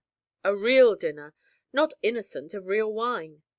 After having been a pedlar for one night, and a butt for the elements during the whole of the next day, these comfortable circumstances fell on my heart like sunshine. There was an English fruiterer at dinner, travelling with a Belgian fruiterer. In the evening at the café we watched our compatriot drop a good deal of money at corks, and I don't know why, but this pleased us. It turned out we were to see more of Landrecy than we expected, for the weather next day was simply bedlamite. It is not the place one would have chosen for a day's rest, for it consists almost entirely of fortifications. Within the ramparts a few blocks of houses, a long row of barracks, and a church figure, with what countenance they may, as the town. There seems to be no trade, and a shopkeeper from whom I bought a sixpenny flint and steel was so much affected that he filled my pockets with spare flints into the bargain. The only public buildings that had any interest for us were the hotel and the café. But we visited the church. There lies Marshal Clarke. But as neither of us had ever heard of that military hero, we bore the associations of the spot with fortitude. In all garrison towns, guard calls and reveilles and such like make a fine romantic interlude in civic business. Bugles and drums and fifes are of themselves most excellent things in nature, but when they carry the mind to marching armies and the picturesque vicissitudes of war, They stir up something proud in the heart. But in a shadow of a town like Landrecies, with little else moving, these points of war made a proportionate commotion. Indeed, they were the only things to remember. It was just the place to hear the round going by at night, in the darkness, with the solid tramp of men marching, and the startling reverberations of the drum. It reminded you that even this place was a point in the great warfaring system of Europe, and might on some future day be ringed about with cannon smoke and thunder, and make itself a name among strong towns. The drum, at any rate, from its martial voice and notable physiological effect, nay, even from its cumbrous and comical shape, stands alone among the instruments of noise. And if it be true, as I have heard it said, that drums are covered with ass's skin, what a picturesque irony is there in that! As if this long-suffering animal's hide had not been sufficiently belaboured during life, now by Lyonnese costermongers, now by presumptuous Hebrew prophets, it must be stripped from his poor hinder quarters after death, stretched upon a drum, and beaten night after night round the streets of every garrison town in Europe, and up the heights of Alma and Spicheren, and wherever Death has his red flag a-flying, and sounds his own potent tuck upon the cannons, there also must the drummer-boy, hurrying with white face over fallen comrades, batter and bemaul this slip of skin from the loins of peaceable donkeys. Generally a man is never more uselessly employed than when he is at this trick of bastinadoing ass's hide. We know what effect it has in life, and how your dull ass will not mend his pace with beating. But in this state of mummy and melancholy survival of itself, when the hollow skin reverberates to the drummer's wrist, and each dub-a-dub goes directly to a man's heart, and puts madness there, and that disposition of the pulses which we, in our big way of talking, nickname heroism, is there not something in the nature of a revenge upon the donkey's persecutors? Of old he might say, "You drubbed me up hill and down dale, and I must endure. But now that I am dead, those dull thwacks that were scarcely audible in country lanes have become stirring music in front of the brigade, and for every blow that you lay on my old great coat, you will see a comrade stumble and fall." Not long after the drums had passed the café, the Cigarette and the Arethusa began to grow sleepy, and set out for the hotel, which was only a door or two away. But although we had been somewhat indifferent to Landrecies, Landrecies had not been indifferent to us. All day, we learned, people had been running out between the squalls to visit our two boats. Hundreds of persons, so said report, although it fitted ill with our idea of the town, hundreds of persons had inspected them where they lay in a coal-shed. We were becoming lions in Landrecies, who had been only pedlars the night before in Pont. And now, when we left the café, we were pursued and overtaken at the hotel door by no less a person than the juge de paix, a functionary, as far as I can make out, of the character of a Scotch sheriff substitute. He gave us his card, and invited us to sup with him on the spot, very neatly, very gracefully, as Frenchmen can do these things. It was for the credit of Landrecies, said he. And although we knew very well how little credit we could do the place, we must have been churlish fellows to refuse an invitation so politely introduced. The house of the judge was close by. It was a well-appointed bachelor's establishment, with a curious collection of old brass warming-pans upon the walls. Some of these were most elaborately carved. It seemed a picturesque idea for a collector. You could not help thinking how many nightcaps had wagged over these warming-pans in past generations, what jests may have been made, and kisses taken, while they were in service, and how they often had been uselessly paraded in the bed of death. If they could only speak, at what absurd, indecorous, and tragical scenes had they not been present! The wine was excellent. When we made the judge our compliments upon a bottle, "I do not give it you as my worst," said he. "I wonder when Englishmen will learn these hospitable graces.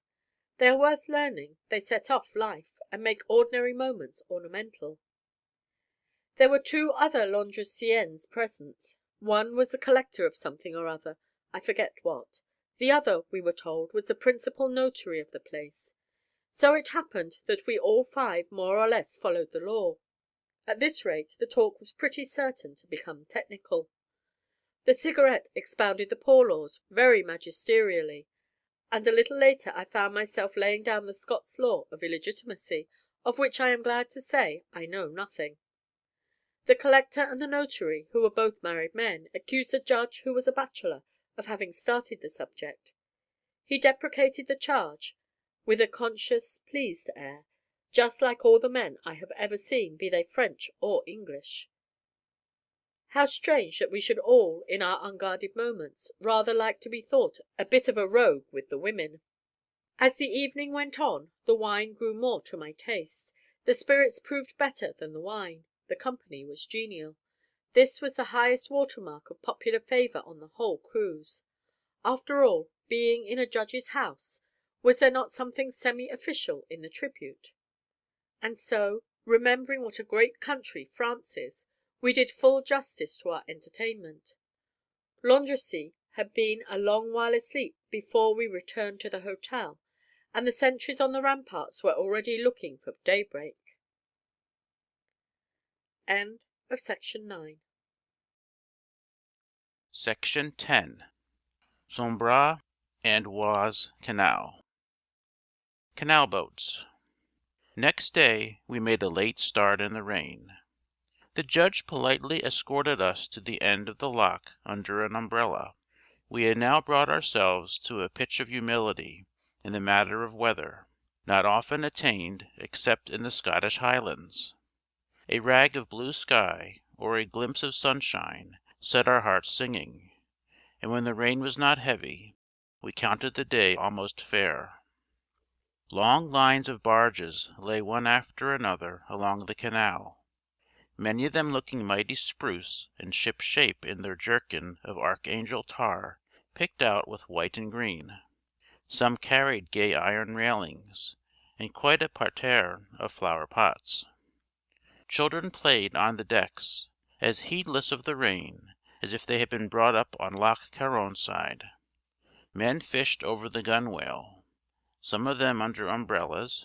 Women did their washing, and every barge boasted its mongrel cur by way of watchdog. Each one barked furiously at the canoes, running alongside until he had got to the end of his own ship, and so passing on the word to the dog aboard the next. We must have seen something like 100 of these embarkations in the course of that day's paddle, ranged one after another like the houses in a street, and from not one of them were we disappointed of this accompaniment. It was like visiting a menagerie, the Cigarette remarked. These little cities by the canal side had a very odd effect upon the mind. They seemed, with their flower-pots and smoking chimneys, their washings and dinners, a rooted piece of nature in the scene. And yet if only the canal below were to open, one junk after another would hoist sail or harness horses and swim away into all parts of France, and the impromptu hamlet would separate, house by house, to the four winds. The children who played together to-day by the Sambre and Oise Canal, each at his own father's threshold, when and where might they next meet? For some time past, the subject of barges had occupied a great deal of our talk, and we had projected an old age on the canals of Europe. It was to be the most leisurely of progresses, now on a swift river at the tail of a steamboat, now waiting horses for days together on some inconsiderable junction. We should be seen pottering on deck in all the dignity of years, our white beards falling into our laps. We were ever to be busied among paint-pots, so that there should be no white fresher and no green more emerald than ours. In all the navy of the canals, there should be books in the cabin, and tobacco jars, and some old Burgundy as red as a November sunset, and as odorous as a violet in April.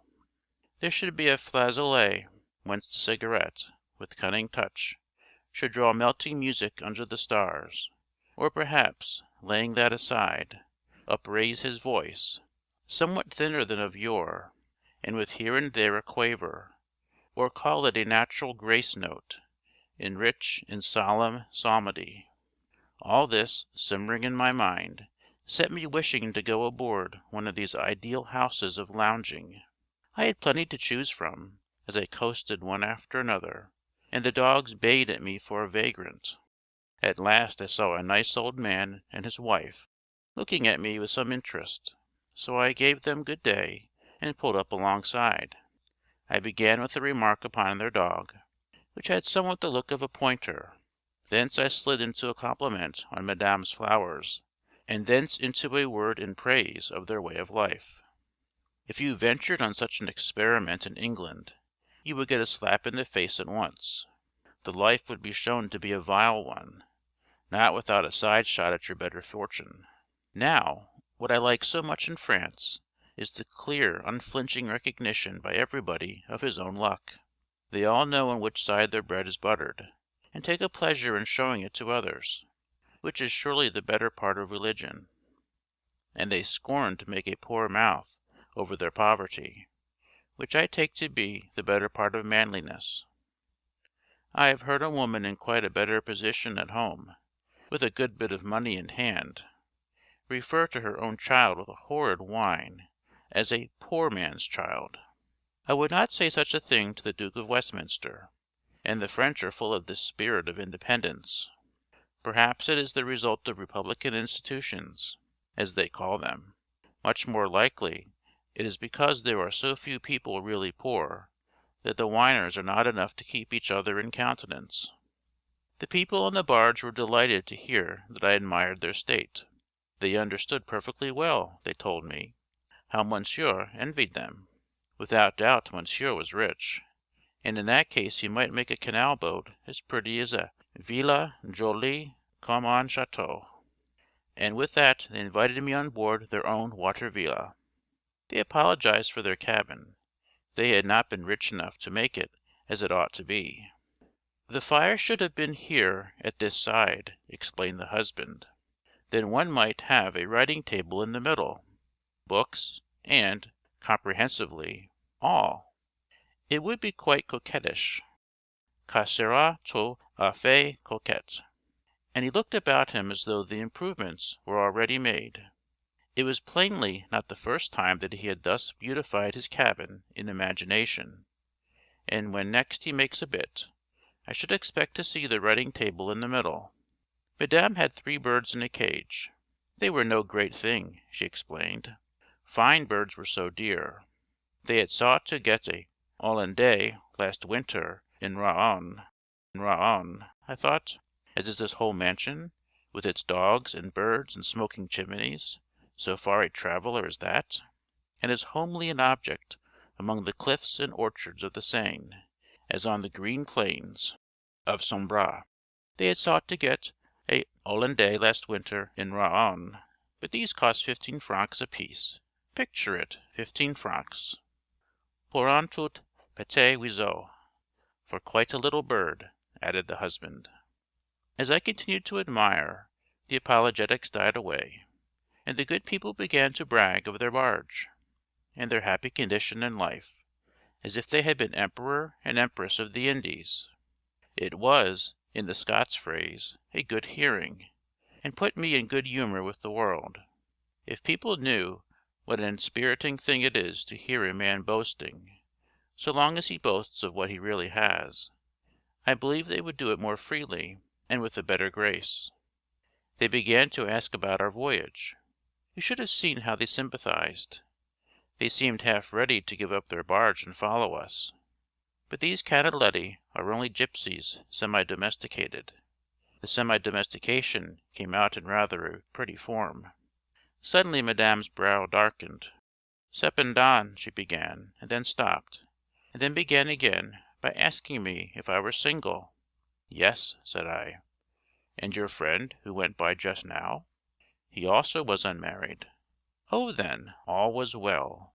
She could not have wives left alone at home. But since there were no wives in the question, we were doing the best we could. "To see about one in the world," said the husband, "il n'y a qu'à. There is nothing else worth while. A man, look you, who sticks in his own village like a bear," he went on.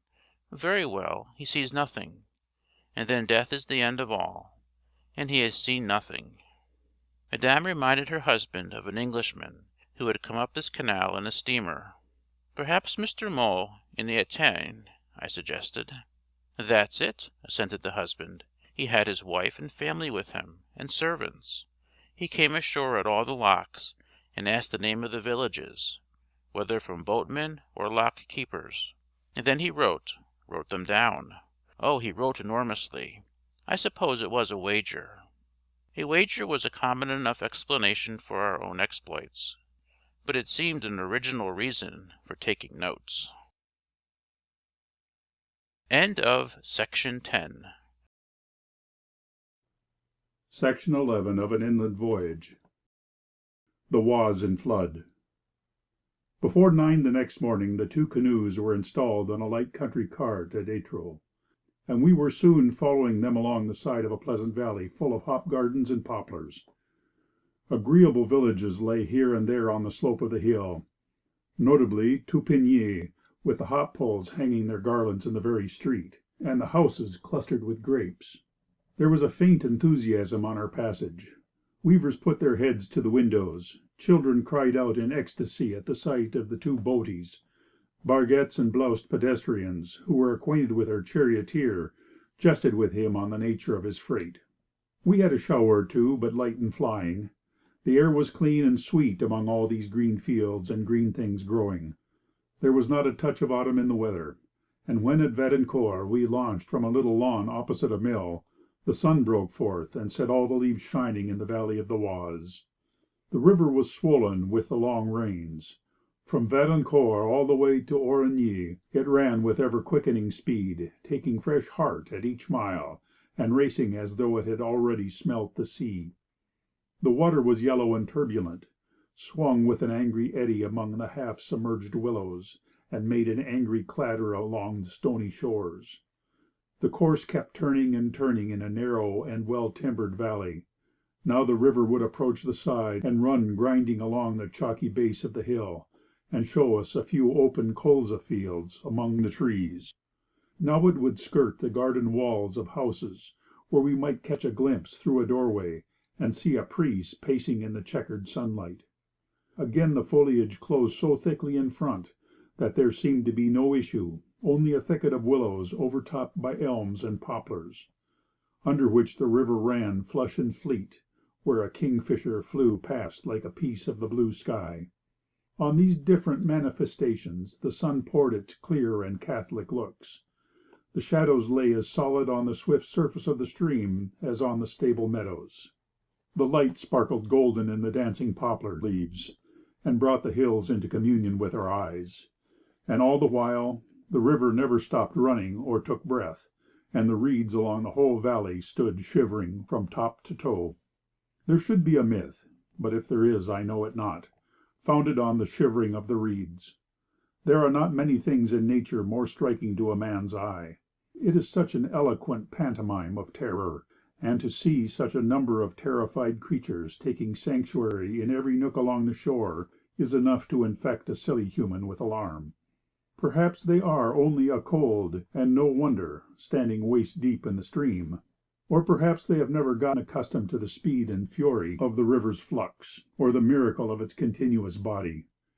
Pan once played upon their forefathers, and so, by the hands of his river, he still plays upon these later generations down all the valley of the Oise, and plays the same air, both sweet and shrill, to tell us the beauty and the terror of the world. The canoe was like a leaf in the current.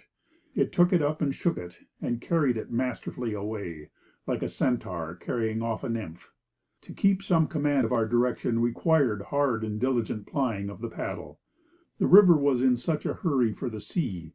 Every drop of water ran in a panic, like as many people in a frightened crowd. But what crowd was ever so numerous, or so single-minded? All the objects of sight went by at a dance measure. The eyesight raced with the racing river. The exigencies of every moment kept the pegs screwed so tight that our being quivered like a well-tuned instrument, and the blood shook off its lethargy, and trotted through all the highways and byways of the veins and arteries, and in and out of the heart, as if circulation were but a holiday journey, and not the daily moil of 70 years and 10. The reeds might nod their heads in warning, and with tremulous gestures tell how the river was as cruel as it was strong and cold, and how death lurked in the eddy underneath the willows. But the reeds had to stand where they were, and those who stand still are always timid advisers. As for us, we could have shouted aloud. If this lively and beautiful river were, indeed, a thing of death's contrivance, the old ashen rogue had famously outwitted himself with us. I was living 3 to the minute. I was scoring points against him every stroke of my paddle, every turn of the stream. I have rarely had better profit of my life. For I think we may look upon our little private war with death somewhat in this light. If a man knows he will sooner or later be robbed upon a journey, he will have a bottle of the best in every inn, and look upon all his extravagances as so much gained upon the thieves, and above all, where instead of simply spending, he makes a profitable investment for some of his money, when it will be out of risk of loss. So every bit of brisk living, and above all when it is healthful, is just so much gained upon the wholesale filcher, death. We shall have less in our pockets, the more in our stomach, when he cries stand and deliver.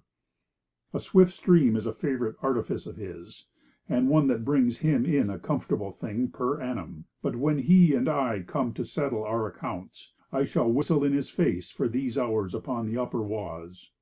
Towards afternoon we got fairly drunken with the sunshine and exhilaration of the pace. We could no longer contain ourselves and our content. The canoes were too small for us. We must be out and stretch ourselves on shore. And so in a green meadow we bestowed our limbs on the grass, and smoked deifying tobacco, and proclaimed the world excellent. It was the last good hour of the day, and I dwell upon it with extreme complacency. On one side of the valley, high up on the chalky summit of the hill, a ploughman with his team appeared and disappeared at regular intervals. At each revelation he stood still for a few seconds against the sky, for all the world, as the cigarette declared, like a toy Burns who should have just ploughed up the mountain daisy. He was the only living thing within view, unless we are to count the river. On the other side of the valley a group of red roofs and a belfry showed among the foliage. Thence some inspired bell ringer made the afternoon musical on a chime of bells.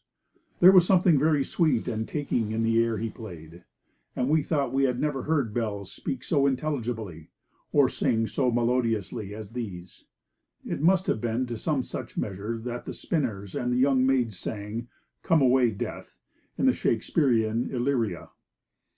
There is so often a threatening note, something blatant and metallic, in the voice of bells, and I believe we have fully more pain than pleasure from hearing them. But these, as they sounded abroad, now high, now low, now with a plaintive cadence that caught the ear like the burthen of a popular song, were always moderate and tunable, and seemed to fall in with the spirit of still, rustic places, like the noise of a waterfall or the babble of a rookery in spring. I could have asked the bell ringer for his blessing, good, sedate old man, who swung the rope so gently to the time of his meditations. I could have blessed the priests, or the heritors who may be concerned with such affairs in France, who had left these sweet old bells to gladden the afternoon, and not held meetings and made collections, and had their names repeatedly printed in the local paper to rig up a peal of brand new, brazen, Birmingham-hearted substitutes, who should bombard their sides to the provocation of a brand new bell ringer, and fill the echoes of the valley with terror and riot. At last the bells ceased, and with their note the sun withdrew. The piece was at an end. Shadow and silence possessed the valley of the Oise. We took to the paddle with glad hearts, like people who have sat out a noble performance and returned to work. The river was more dangerous here. It ran swifter. The eddies were more sudden and violent. All the way down we had had our fill of difficulties. Sometimes it was a weir which could be shot, sometimes one so shallow and full of stakes that we must withdraw the boats from the water and carry them round. But the chief sort of obstacle was a consequence of the late high winds. Every 200 or 300 yards a tree had fallen across the river, and usually involved more than another in its fall. Often there was free water at the end, and we could steer round the leafy promontory and hear the water sucking and bubbling among the twigs. Often again, when the tree reached from bank to bank, there was room, by lying close, to shoot through underneath, canoe and all. Sometimes it was necessary to get out upon the trunk itself and pull the boats across. And sometimes, when the stream was too impetuous for this, there was nothing for it but to land and carry over. This made a fine series of accidents in the day's career, and kept us aware of ourselves.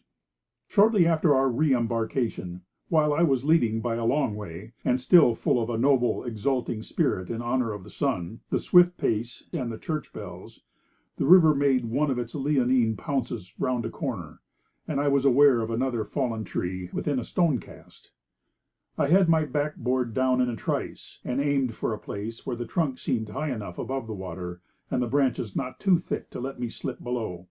When a man had just vowed eternal brotherhood with the universe, he is not in a temper to make great determinations coolly, and this, which might have been a very important determination for me, had not been taken under a happy star.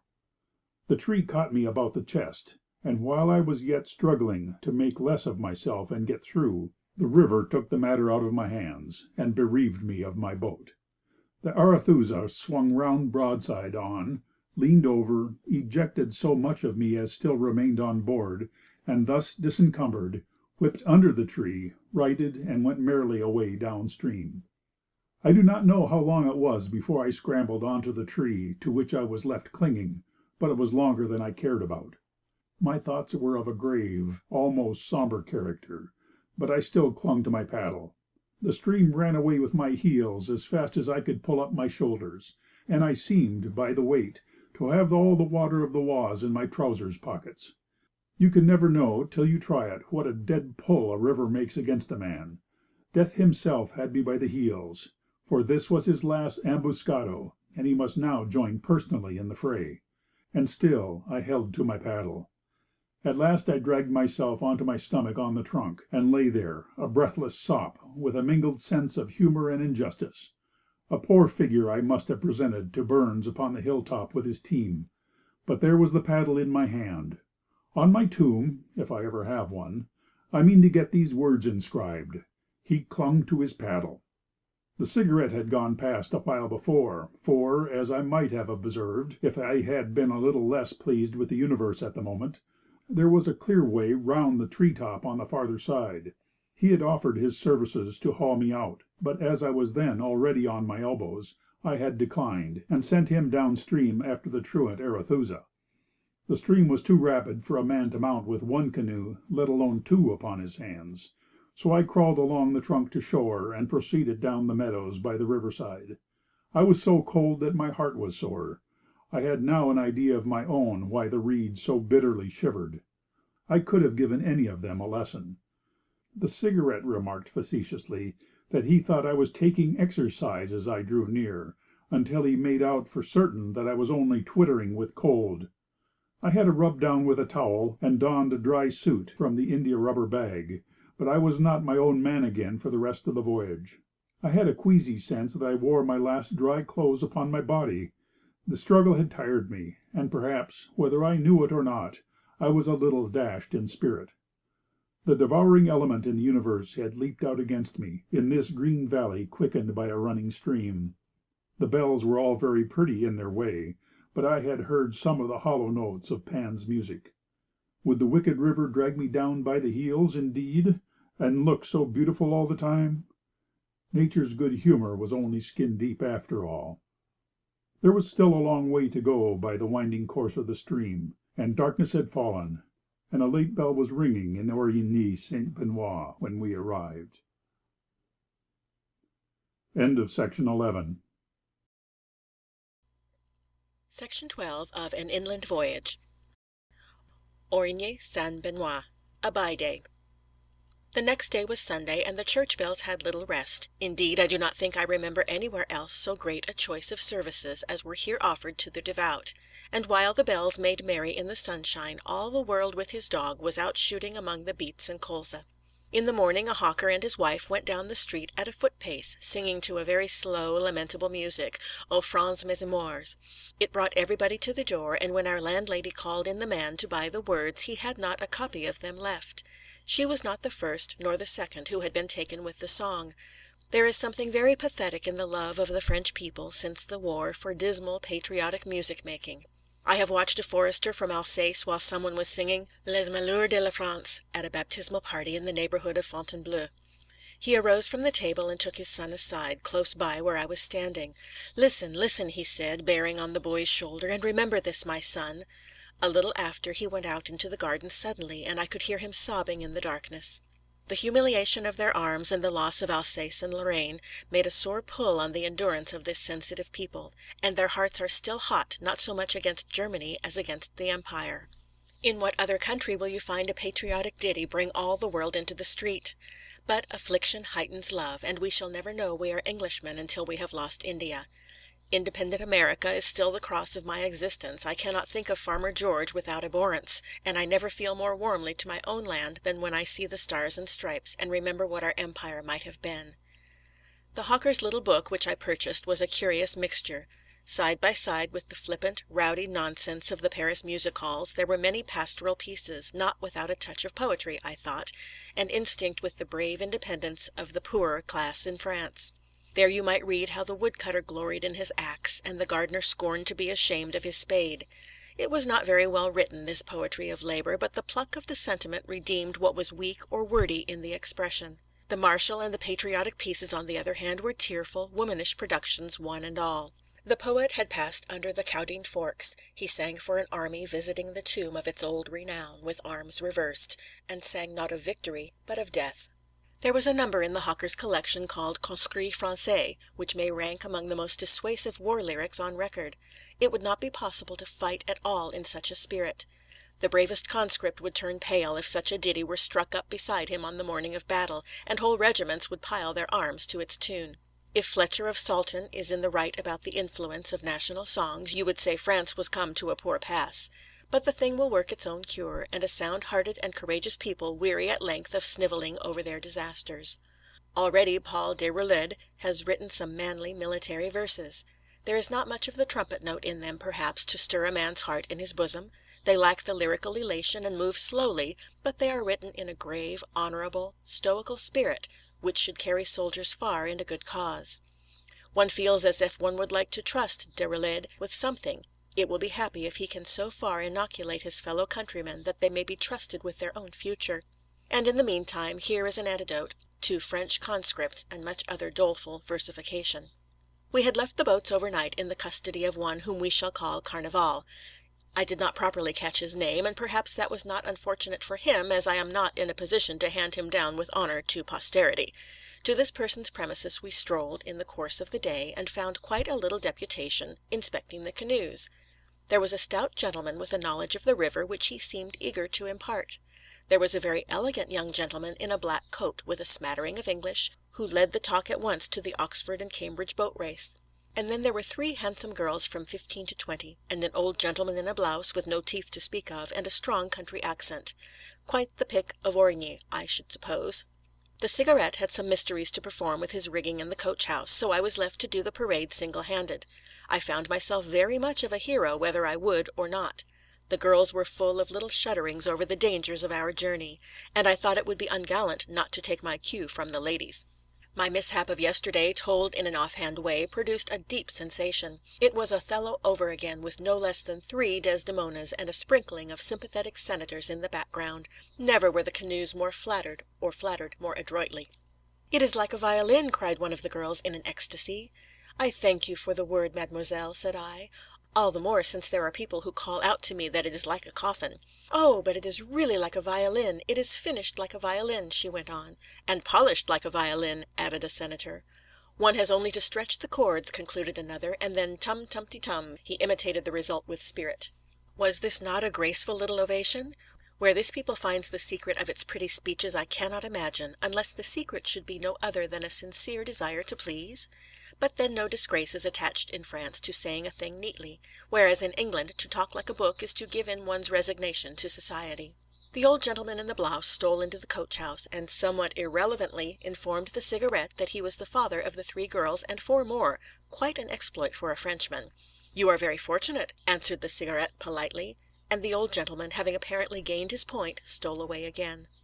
We all got very friendly together. The girls proposed to start with us on the morrow, if you please, and jesting apart, everyone was anxious to know the hour of our departure. Now, when you are going to crawl into your canoe from a bad launch, a crowd, however friendly, is undesirable, and so we told them not before 12, and mentally determined to be off by 10 at latest.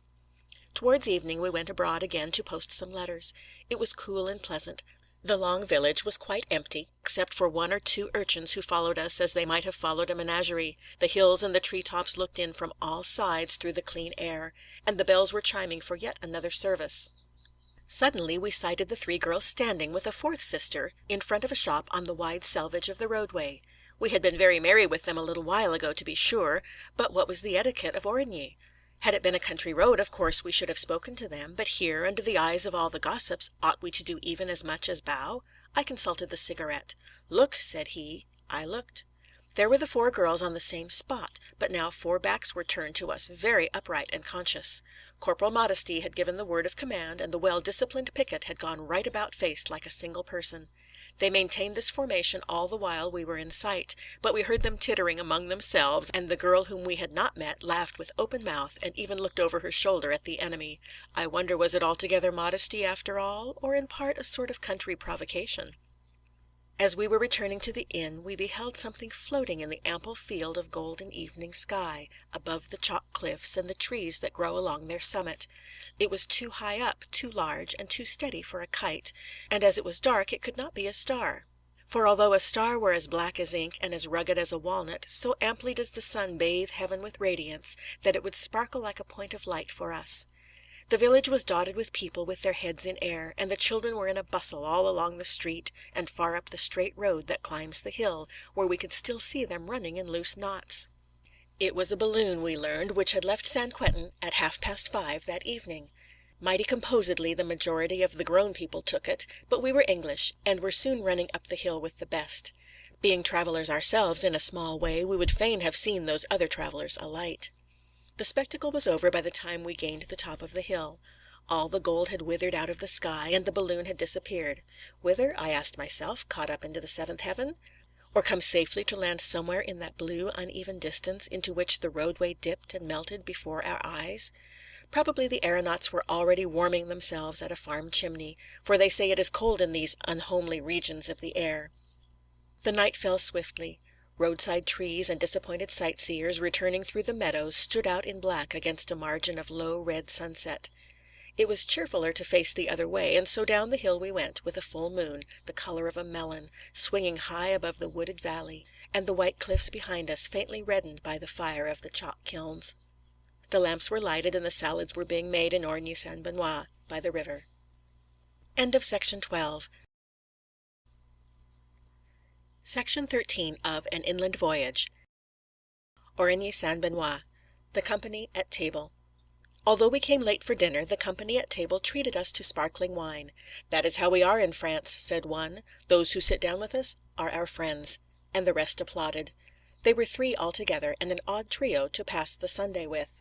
2 of them were guests like ourselves, both men of the north. One ruddy and of a full habit of body, with copious black hair and beard, the intrepid hunter of France, who thought nothing so small, not even a lark or a minnow, but he might vindicate his prowess by its capture. For such a great healthy man, his hair flourishing like Samson's, his arteries running buckets of red blood, to boast of these infinitesimal exploits produced a feeling of disproportion in the world, as when a steam hammer is set to cracking nuts. The other was a quiet, subdued person, blond and lymphatic and sad, with something the look of a Dane. "Triste tête de noir," as Gaston Lafenestre used to say. I must not let that name go by without a word for the best of all good fellows now gone down into the dust. We shall never again see Gaston in his forest costume. He was Gaston with all the world in affection, not in disrespect, nor hear him wake the echoes of Fontainebleau with the woodland horn. Never again shall his kind smile put peace among all races of artistic men, and make the Englishman at home in France. Never more shall the sheep, who were not more innocent at heart than he, sit all unconsciously for his industrious pencil. He died too early, at the very moment when he was beginning to put forth fresh sprouts, and blossom into something worthy of himself, and yet none who knew him will think he lived in vain. I never knew a man so little for whom yet I had so much affection, and I find it a good test of others how much they had learned to understand and value him. His was indeed a good influence in life when he was still among us. He had a fresh laugh, it did you good to see him, and however sad he may have been at heart, he always bore a bold and cheerful countenance, and took fortune's worst as if it were the showers of spring. But now his mother sits alone by the side of Fontainebleau woods, where he gathered mushrooms in his hardy and penurious youth. Many of his pictures found their way across the Channel, besides those which were stolen when a dastardly Yankee left him alone in London with 2 English pence and perhaps twice as many words of English. If anyone who reads these lines should have a scene of sheep in the manner of Jacques with this fine creature's signature, let him tell himself that one of the kindest and bravest of men has lent a hand to decorate his lodging. There may be better pictures in the National Gallery, but not a painter among the generations had a better heart. Precious in the sight of the Lord of humanity, the Psalms tell us, is the death of his saints. It had need to be precious, for it is very costly when by the stroke a mother is left desolate, and the peacemaker and peace-looker of a whole society is laid in the ground with Caesar and the 12 apostles. There is something lacking among the oaks of Fontainebleau, and when the dessert comes in at Barbizon, people look to the door for a figure that is gone. The third of our companions at Origny was no less a person than the landlady's husband, not properly the landlord, since he worked himself in a factory during the day, and came to his own house at evening as a guest, a man worn to skin and bone by perpetual excitement, with his baldish head, sharp features, and swift shining eyes. On Saturday, describing some paltry adventure at a duck hunt, he broke a plate into a score of fragments. Whenever he made a remark, he would look all around the table with his chin raised, and a sparkle of green light in either eye, seeking approval. His wife appeared now and again in the doorway of the room where she was superintending dinner, with a "Henri, you forget yourself," or a "Henri, you can surely talk without making such a noise." Indeed, that was what the honest fellow could not do. On the most trifling matter his eyes kindled, his fist visited the table, and his voice rolled abroad in changeful thunder. I never saw such a petard of a man. I think the devil was in him. He had 2 favorite expressions: "It is logical or illogical as the case might be," and this other thrown out with a certain bravado, as a man might unfurl a banner at the beginning of many a long and sonorous story: "I am a proletarian, you see." Indeed, we saw it very well. God forbid that ever I should find him handling a gun in Paris streets. That will not be a good moment for the general public. I thought his 2 phrases very much represented the good and evil of his class, and to some extent of his country. It is a strong thing to say what one is, and not be ashamed of it, even although it be in doubtful taste to repeat the statement too often in one evening. I should not admire it in a duke, of course, but as times go, that trait is honourable in a workman. On the other hand, it is not at all a strong thing to put one's reliance upon logic, and our own logic particularly, for it is generally wrong. We never know where we are to end if once we begin following words or doctors. There is an upright stock in a man's own heart that is trustier than any syllogism, and the eyes and the sympathies and appetites know a thing or two that have never yet been stated in controversy. Reasons are as plentiful as blackberries, and, like fisticuffs, they serve impartially with all sides. Doctrines do not stand or fall by their proofs, and are only logical in so far as they are cleverly put. An able controversialist, no more than an able general, demonstrates the justice of his cause. But France is all gone wandering after 1 or 2 big words. It will take some time before they can be satisfied that they are no more than words, however big. And when once that is done, they will perhaps find logic less diverting. The conversation opened with details of the day's shooting. When all the sportsmen of a village shoot over the village territory pro indiviso, it is plain that many questions of etiquette and priority must arise. "Here now," cried the landlord, brandishing a plate, "here is a field of beetroot. Well, here am I, then. I advance, do I not? Eh bien, sacristi!" And the statement, waxing louder, rolls off into a reverberation of oaths, the speaker glaring about for sympathy, and everybody nodding his head to him in the name of peace. The ruddy Northman told some tales of his own prowess in keeping order, notably one of a marquis. "Marquis," I said, "if you take another step, I fire upon you. You have committed a dirtiness, Marquis." Whereupon it appeared the Marquis touched his cap and withdrew. The landlord applauded noisily. "It was well done," he said. "He did all that he could. He admitted he was wrong." And then oath upon oath. He was no Marquis lover either, but he had a sense of justice in him, this proletarian host of ours. From the matter of hunting, the talk veered into a general comparison of Paris and the country. The proletarian beat the table like a drum in praise of Paris. What is Paris? Paris is the cream of France. There are no Parisians. It is you and I and everybody who are Parisians. A man has 80 chances per cent to get on in the world of Paris. And he drew a vivid sketch of the workman in a den no bigger than a dog hutch, making articles that were to go all over the world. "Eh bien, quoi, c'est magnifique, ça!" cried he. The sad Northman interfered in praise of a peasant's life. He thought Paris bad for men and women. Centralization, said he. But the landlord was at his throat in a moment. It was all logical, he showed him, and all magnificent. What a spectacle! What a glance for an eye! And the dishes reeled upon the table under a cannonade of blows. Seeking to make peace, I threw in a word in praise of the liberty of opinion in France. I could hardly have shot more amiss. There was an instant silence, and a great wagging of significant heads. They did not fancy the subject, it was plain, but they gave me to understand that the sad Northman was a martyr on account of his views. "Ask him a bit," said they, "just ask him." "Yes, sir," he said, in his quiet way, answering me, although I had not spoken. "I am afraid there is less liberty of opinion in France than you may imagine." And with that he dropped his eyes, and seemed to consider the subject at an end. Our curiosity was mightily excited at this. How, or why, or when was this lymphatic bagman martyred? We concluded at once it was on some religious question, and brushed up our memories of the Inquisition, which were principally drawn from Poe's horrid story, and the sermon in Tristram Shandy, I believe. On the morrow we had an opportunity of going further into the question, for when we arose, very early to avoid a sympathizing deputation at our departure, we found the hero up before us. He was breaking his fast on white wine and raw onions, in order to keep up the character of martyr, I conclude. We had a long conversation, and made out what we wanted in spite of his reserve. But there was a truly curious circumstance. It seems possible for two Scotsmen and a Frenchman to discuss during a long half hour, and each nationality have a different idea in view throughout. It was not till the very end that we discovered his heresy had been political, or that he suspected our mistake. The terms and spirit in which he spoke of his political beliefs were, in our eyes, suited to religious beliefs, and vice versa. Nothing could be more characteristic of the two countries. Politics are the religion of France. As Nanty Ewart would have said, a blank bad religion, while we at home keep most of our bitterness for little differences about a hymn book, or a Hebrew word which perhaps neither of the parties can translate. And perhaps his misconception is typical of many others that may never be cleared up, not only between people of different race, but between those of different sex. As for our friend's martyrdom, he was a communist, or perhaps only a communard, which is a very different thing, and had lost one or more situations in consequence. I think he had also been rejected in marriage, but perhaps he had a sentimental way of considering business which deceived me. He was a mild, gentle creature anyway, and I hope he has got a better situation, and married a more suitable wife, since then. End of section 13. Section 14. Down the Oise to Moy. Carnival notoriously cheated us at first, finding us easy in our ways.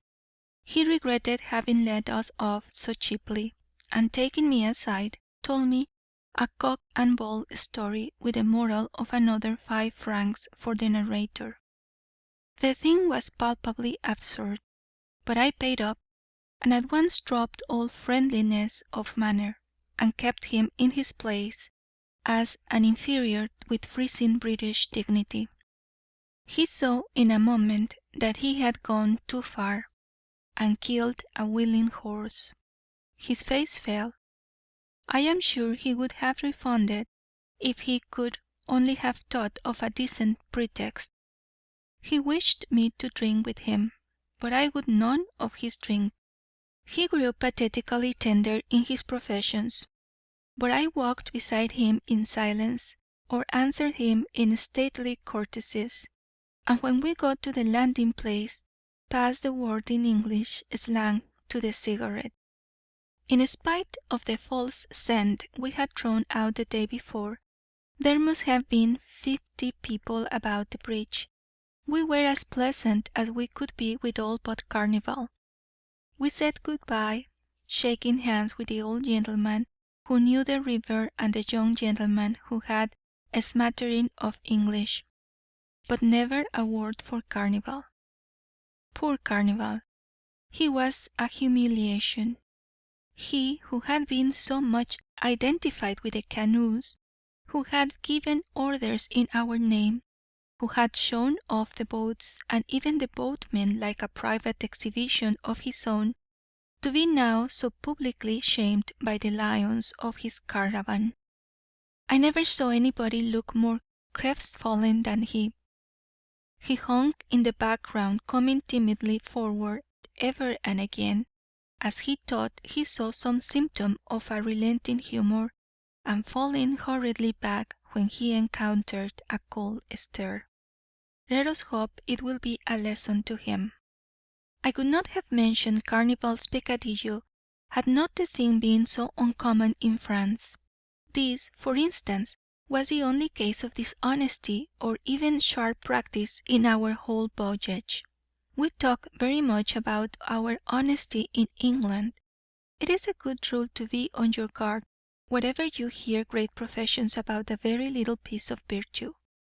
If the English could only hear how they are spoken of abroad, they might confine themselves for a while to remedying the fact, and perhaps even when that was done, give us fewer of their airs. The young ladies, the Graces of Origny, were not present at our start, but when we got round the second bridge, behold, it was black with sightseers. We were loudly cheered, and for a good way below young lads and lasses ran along the bank still cheering. What with current and paddling, we were flashing along like swallows. It was no joke to keep up with us upon the woody shore, but the girls picked up their skirts as if they were sure they had good ankles, and followed until their breath was out.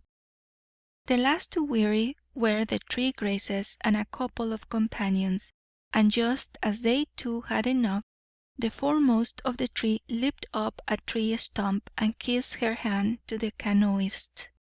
Not Diana herself, although this was more of a Venus after all, could have done a graceful thing more gracefully. "Come back again!" she cried, and all the others echoed her, and the hills about Origny repeated the words, "Come back!" But the river had us round an angle in a twinkling, and we were alone with the green trees and running water. Come back? There is no coming back, young ladies, on the impetuous stream of life. The merchant bows unto the seaman's star, the ploughman from the sun his season takes, and we must all set our pocket watches by the clock of fate. There is a headlong, forthright tide that bears away man with his fancies, like a straw, and runs fast in the time and space. It is full of curves like this, your winding river of the Oise, and lingers and returns in pleasant pastorals, and yet, rightly thought upon, never returns at all. For though it should revisit the same acre of meadow in the same hour, it will have made an ample sweep between whiles. Many little streams will have fallen in, many exhalations risen towards the sun, and even although it were the same acre, it will no more be the same river of Oise. And thus, O Graces of Origny, although the wandering fortune of my life should carry me back again to where you await death's whistle by the river, that will not be the old I who walks the street, and those wives and mothers say, will those be you? There was never any mistake about the Oise. As a matter of fact, in these upper reaches it was still in a prodigious hurry for the sea. It ran so fast and merrily through all the windings of its channel, that I strained my thumb fighting with the rapids, and had to paddle all the rest of the way with one hand turned up. Sometimes it had to serve meals, and being still a little river, ran very dry and shallow in the meanwhile. We had to put our legs out of the boat, and shove ourselves off the sand of the bottom with our feet. And still it went on its way, singing among the poplars, and making a green valley in the world. After a good woman, and a good book, and tobacco, there is nothing so agreeable on earth as a river.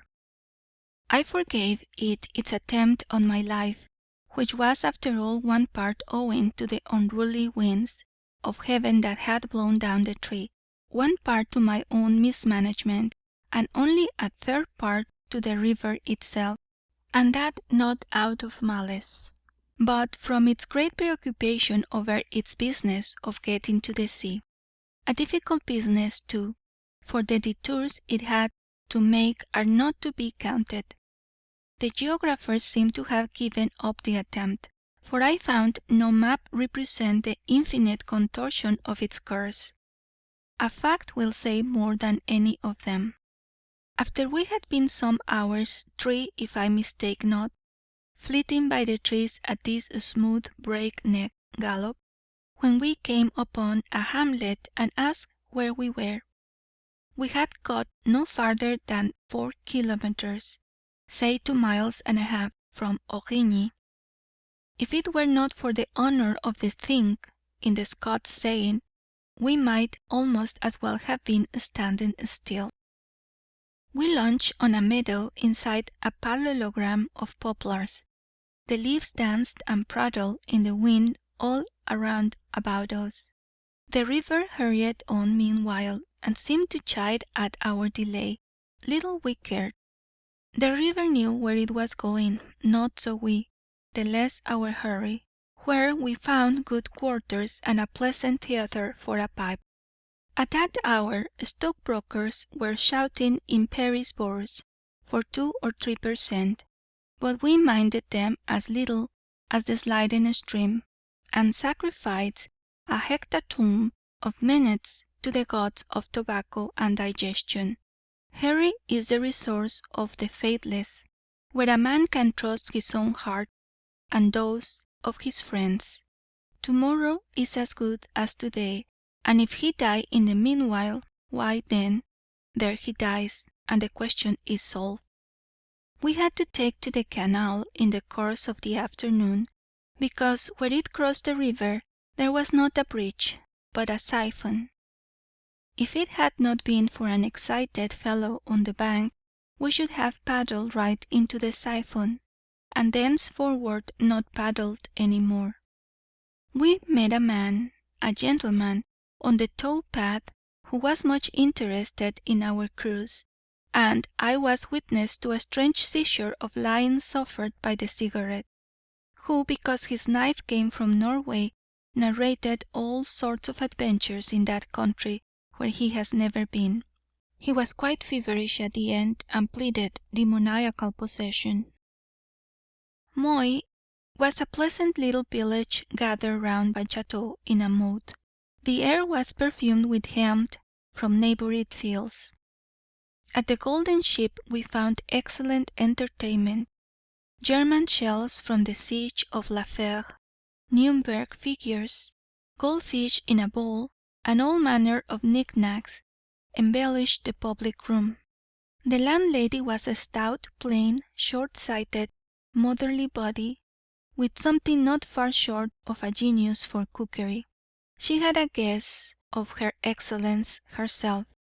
After every dish was sent in, she would come and look on at the dinner for a while with puckered, blinking eyes. C'est bon, n'est-ce pas? she would say, and when she had received a proper answer, she disappeared into the kitchen. That common French dish, partridge and cabbages, became a new thing in my eyes at the Golden Ship, and many subsequent dinners have bitterly disappointed me in consequence. Sweet was our rest in the Golden Ship at Moy. End of section 14. Section 15 of An Island Voyage. L'affaire of cursed memory. We lingered in Moy a good part of the day, for we were fond of being philosophical, and scorned long journeys and early starts on principle. The place, moreover, invited to repose. People in elaborate shooting costumes sailed from the chateau with guns and game bags, and this was a pleasure in itself, to remain behind while these elegant pleasure seekers took the first of the morning. In this way, all the world may be an aristocrat and play the duke among marquises and the reigning monarch among dukes, if he will only outvie them in tranquillity. An imperturbable demeanour comes from perfect patience. Quiet minds cannot be perplexed or frightened, but go on in fortune or misfortune at their own private pace, like a clock during a thunderstorm.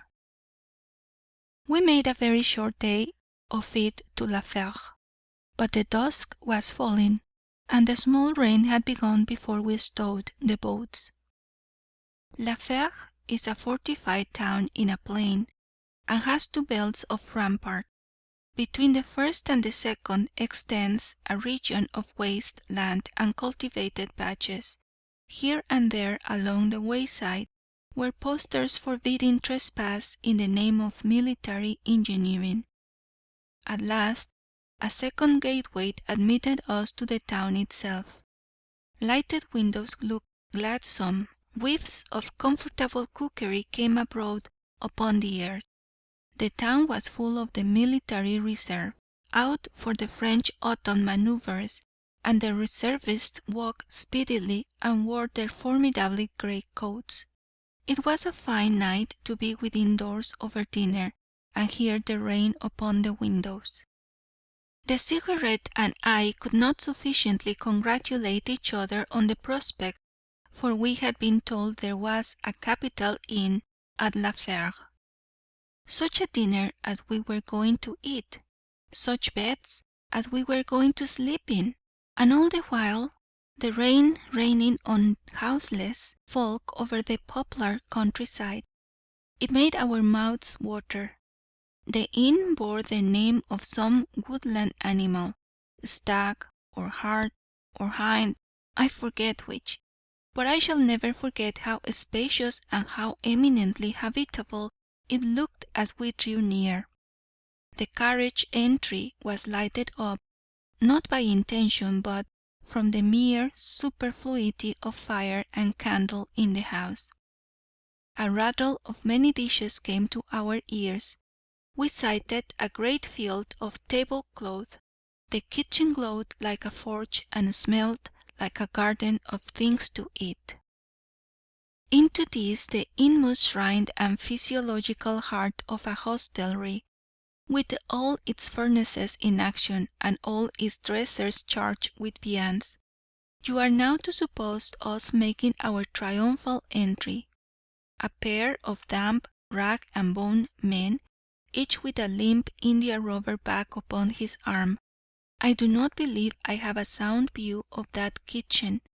I saw it through a sort of glory, but it seemed to me crowded with the snowy caps of cookmen, who all turned round from their saucepans and looked at us with surprise. There was no doubt about the landlady, however.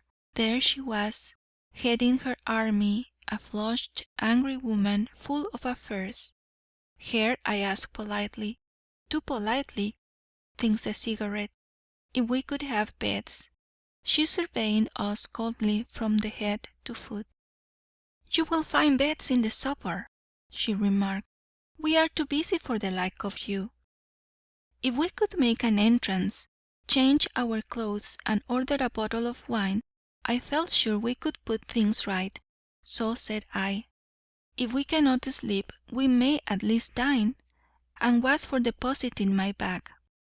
What a terrible convulsion of nature was that which followed in the landlady's face! She made a run at us, and stamped her foot. "Out with you! Out of the door!" she screeched. "Sortez! Sortez! Sortez par la porte!" I do not know how it happened, but next moment we were out in the rain and darkness, and I was cursing before the carriage entry like a disappointed mendicant. Where were the boating men of Belgium? Where the judge and his good wines? And where the graces of Origny? Black, black was the night after the firelit kitchen, but what was that to the blackness in our heart? It was not the first time I had been refused a lodging. Often and often have I planned what I should do if such a misadventure happened to me again, and nothing is easier to plan. But to put into execution with the heart boiling at the indignity, try it. Try it only once, and tell me what you did. It is all very fine to talk about tramps and morality, 6 hours of police surveillance, such as I have had, or our brutal rejection from an indoor, change your views upon the subject like a course of lectures. As long as you keep in the upper regions, with all the world bowing to you as you go, social arrangements have a very handsome air. But once get under the wheels, and you wish society were at the devil. I will give most respectable men a fortnight of such a life, and then I will offer them 2d. for what remains of their morality. For my part, when I was turned out of the Stag, or the Hind, or whatever it was, I would have set the temple of Diana on fire, if it had been handy. There was no crime complete enough to express my disapproval of human institutions. As for the cigarette, I never knew a man so altered. "We have been taken for pedlars again," said he. Good God, what it must be to be a pedlar in reality! He particularized a complaint for every joint in the landlady's body. Timon was a philanthropist alongside of him, and then, when he was at the top of his maledictory bent, he would suddenly break away and begin whimperingly to commiserate the poor. "I hope to God," he said, and I trust the prayer was answered, "that I shall never be uncivil to a pedlar." Was this the imperturbable cigarette? This was he. O change beyond report, thought, or belief! Meantime the heaven wept upon our heads, and the windows grew brighter as the night increased in darkness. We trudged in and out of La Fère streets. We saw shops and private houses where people were copiously dining. We saw stables where carters' nags had plenty of fodder and clean straw. We saw no end of reservists, who were very sorry for themselves this wet night, I doubt not, and yearned for their country homes. But had they not each man his place in La Fère barracks? And we, what had we? There seemed to be no other inn in the whole town. People gave us directions, which we followed as best we could, generally with the effect of bringing us out again upon the scene of our disgrace. We were very sad people indeed by the time we had gone all over La Fère, and the cigarette had already made up his mind to lie under a poplar and sup up a loaf of bread. But right at the other end, the house next the town gate was full of light and bustle. "Passant au registre leur appui" was the sign, à la Croix de Malte. There we were received. The room was full of noisy reservists, drinking and smoking, and we were very glad indeed when the drums and the bugles began to go about the streets, and one and all had to snatch shakos and be off for the barracks. Vincent was a tall man, running to fat, soft-spoken, with a delicate, gentle face. We asked him to share our wine, but he excused himself, having pledged reservist all day long. This was a very different type of workman innkeeper from the bawling disputations fellow at Origny. He also loved Paris, where he had worked as a decorative painter in his youth. There were such opportunities for self-instruction there, he said, and if any one has read Zola's description of the workman's marriage party visiting the Louvre, they would do well to have heard Bazin, by way of antidote. He had delighted in the museums in his youth. One sees their little miracles of work, he said. That is what makes a good workman. It kindles a spark. We asked him how he managed in La Fère. "I am married," he said, "and I have pretty children, but frankly it is no life at all. From morning to night I pledge a pack of good enough fellows who know nothing. It fared as the night went on, and the moon came out of the clouds. We sat in front of the door, talking softly with Bazin.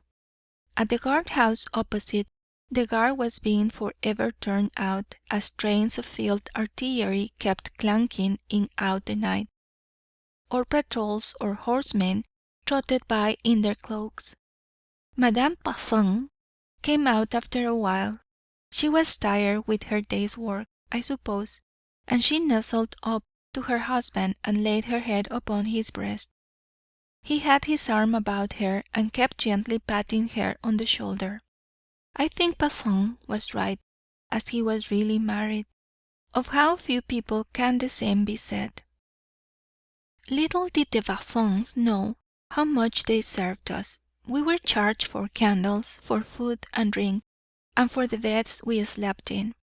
But there was nothing in the bill for the husband's pleasant talk, nor for the pretty spectacle of their married life. And there was yet another item unchanged. For these people politeness really set us up again in our own esteem. We had a thirst for consideration. The sense of insult was still hot in our spirits, and civil usage seemed to restore us to our position in the world. How little we pay our way in life, although we have our purses continually in our hand. The better part of service goes still unrewarded, but I like to fancy that a grateful spirit gives as good as it gets. Perhaps the Bazins knew how much I liked them. Perhaps they also were healed of some slights by the thanks that I gave them in my manner. End of section 15. Section 16. Down the Oise through the Golden Valley. Below La Fère, the river runs through a piece of open pastoral country. Green, opulent, loved by breeders, called the Golden Valley. In wide sweeps and with a swift and equable gallop, the ceaseless stream of water visits and makes green the fields. Kine, the horses, and little humorous donkeys browse together in the meadows and come down in troops to the riverside to drink. They make a strange feature in the landscape, above all when they are startled, and you see them galloping to and fro with their incongruous forms and faces. It gives a feeling as of great unfenced pampas and the herds of wandering nations. There were hills in the distance upon either hand, and on one side the river sometimes bordered on the wooded spurs of Coucy and Saint-Gobain. The artillery were practising at La Fère, and soon the cannon of heaven joined in that loud play. 2 continents of cloud met and exchanged salvos overhead, while all around the horizon we could see sunshine and clear air upon the hills. What with the guns and the thunder, the herds were all frightened in the Golden Valley. We could see them tossing their heads and running to and fro in timorous indecision, and when they had made up their minds, and the donkey followed the horse and the cow was after the donkey, we could hear their hoofs thundering abroad over the meadows. It had a martial sound, like cavalry charges. And altogether, as far as the ears are concerned, we had a very rousing battle piece performed for our amusement. At last the guns and the thunder dropped off, and the sun shone on the wet meadows. The air was scented with the breath of rejoicing trees and grass, and the river kept unweariedly carrying us on at its best pace. There was a manufacturing district about Chauny, and after that the banks grew so high that they hid the adjacent country, and we could see nothing but clay sides and one willow after another. Only, here and there, we passed by a village or a ferry, and some wondering child upon the bank would stare after us until we turned the corner. I dare say we continued to paddle in that child's dreams for many a night after. Sun and shower alternated like day and night, making the hours longer by their variety. When the showers were heavy, I could feel each drop striking through my jersey to my warm skin, and the accumulation of small shocks put me nearly beside myself. I decided I should buy a mackintosh at Noyon. It is nothing to get wet, but the misery of these individual pricks of cold all over my body at the same instant of time made me flail the water with my paddle like a madman. The cigarette was greatly amused by these ebullitions. It gave him something else to look at besides the clay banks and willows. All the time the river stole away like a thief in straight places, or swung round corners with an eddy. The willows nodded and were undermined all day long. The clay banks tumbled in. The Oise, which had been so many centuries making the Golden Valley, seemed to have changed its fancy and be bent upon undoing its performance. What a number of things a river does by simply following gravity in the innocence of its heart. End of section 16. Section 17.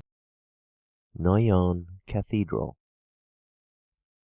Noyon stands about a mile from the river, in a little plain surrounded by wooded hills, and entirely covers an eminence with its tile roofs, surmounted by a long, straight-backed cathedral with two stiff towers.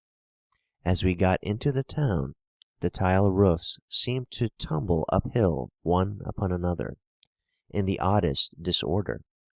But for all their scrambling, they did not attain above the knees of the cathedral, which stood upright and solemn over all. As the streets drew near to this presiding genius, through the market-place, under the Hôtel de Ville, they grew emptier and more composed. Blank walls and shuttered windows were turned to the great edifice, and grass grew on the white causeway. Put off thy shoes from off thy feet, for the place whereon thou standest is holy ground. The Hôtel du Nord, nevertheless, lights its secular tapers within a stone cast of the church, and we had the superb east end before our eyes all morning from the window of our bedroom. I have seldom looked on the east end of a church with more complete sympathy. As it flanges out in three wide terraces and settles down broadly on the earth, it looks like the poop of some great old battleship. Hollow-backed buttresses carry vases which figure for the stern lanterns. There is a roll in the ground, and the towers just appear above the pitch of the roof, as though the good ship were bowing lazily over an Atlantic swell. At any moment it might be 100 feet away from you, climbing the next billow. At any moment a window might open, and some old admiral thrust forth a cocked hat and proceed to take an observation. The old admirals sail the sea no longer. The old ships of battle are all broken up, and live only in pictures. But this, that was a church before ever they were thought upon, is still a church, and makes as brave an appearance by the Oise. The cathedral and the river are probably the two oldest things for miles around, and certainly they have both a grand old age. The sacristan took us to the top of one of the towers, and showed us the 5 bells hanging in their loft. From above, the town was a tessellated pavement of roofs and gardens. The old line of rampart was plainly traceable, and the sacristan pointed out to us, far across the plain, in a bit of gleaming sky between two clouds, the towers of Château Coucy. I find I never weary of great churches. It is my favorite kind of mountain scenery. Mankind was never so happily inspired as when it made a cathedral, a thing as single and specious as a statue to the first glance, and yet, on examination, as lively and interesting as a forest in detail. The height of spires cannot be taken by trigonometry, They measure absurdly short, but how tall they are to the admiring eye! And where we have so many elegant proportions growing one out of the other, and all together into one, it seems as if proportion transcended itself, and became something different and more imposing. I could never fathom how a man dares to lift up his voice to preach in a cathedral. What is he to say that will not be an anticlimax? For though I have heard a considerable variety of sermons, I never yet heard one that was so expressive as a cathedral. 'Tis the best preacher itself, and preaches day and night, not only telling you of man's art and aspirations in the past, but convicting your own soul of ardent sympathies. Or rather, like all good preachers, it sets you preaching to yourself, and every man is his own doctor of divinity in the last resort. As I sat outside of the hotel in the course of the afternoon, the sweet groaning thunder of the organ floated out of the church like a summons. I was not averse, liking the theatre so well, to sit out an act or two of the play, but I could never rightly make out the nature of the service I beheld. 4 or 5 priests and as many choristers were singing Miserere before the high altar when I went in. There was no congregation, but a few old women on chairs, and old men kneeling on the pavement. After a while a long train of young girls, walking 2 and 2, each with a lighted taper in her hand, and all dressed in black with a white veil, came from behind the altar, and began to descend upon the nave, the 4 first carrying a Virgin and Child upon a table. The priests and choristers arose from their knees and followed after, singing Ave Mary as they went. In this order they made the circuit of the cathedral, passing twice before me, where I leaned against a pillar. The priest, who seemed of most consequence, was a strange, down-looking old man.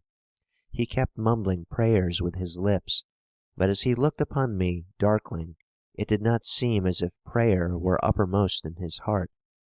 2 others who bore the burthen of the chaunt were stout, brutal, military-looking men of 40, with bold, over-fed eyes. They sang with some lustiness, and trolled forth Ave Mary like a garrison catch. The little girls were timid and grave.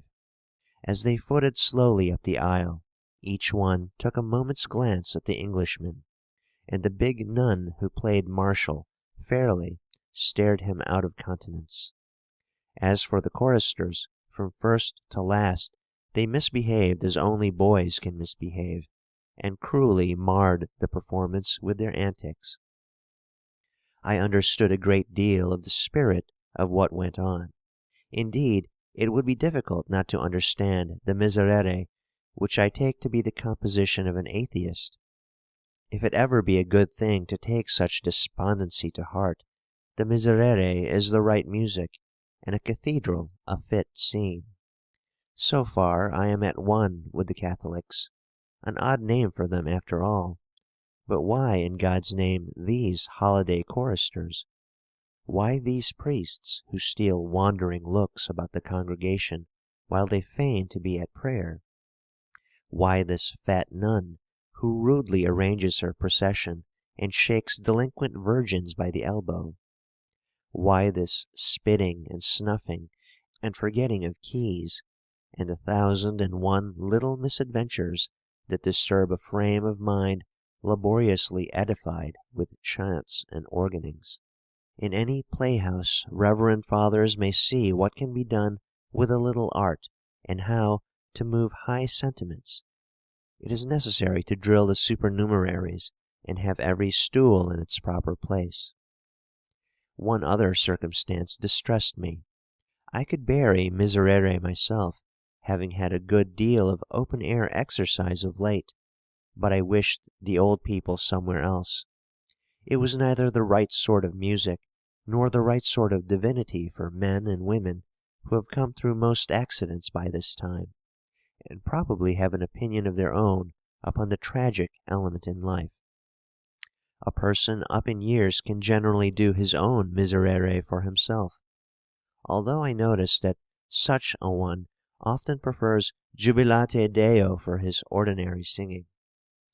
On the whole, the most religious exercise for the aged is probably to recall their own experience, so many friends dead, so many hopes disappointed, so many slips and stumbles, and withal so many bright days and smiling providences. There is surely the matter of a very eloquent sermon in all this. On the whole, I was greatly solemnized, and the little pictorial map of our whole inland voyage, which my fancy still preserves and sometimes unrolls for the amusement of odd moments, Noyon Cathedral, figures on a most preposterous scale, and must be nearly as large as a department. I can still see the faces of the priests, as if they were at my elbow, and hear Ave Maria, ora pro nobis, sounding through the church. All Noyon is blotted out for me by these superior memories, and I do not care to say more about the place. It was but a stack of brown roofs at the best, where I believe people live very reputably in a quiet way. But the shadow of the church falls upon it when the sun is low, and the 5 bells are heard in all quarters, telling that the organ has begun. If ever I join the Church of Rome, I shall stipulate to be Bishop of Noyon on the Oise.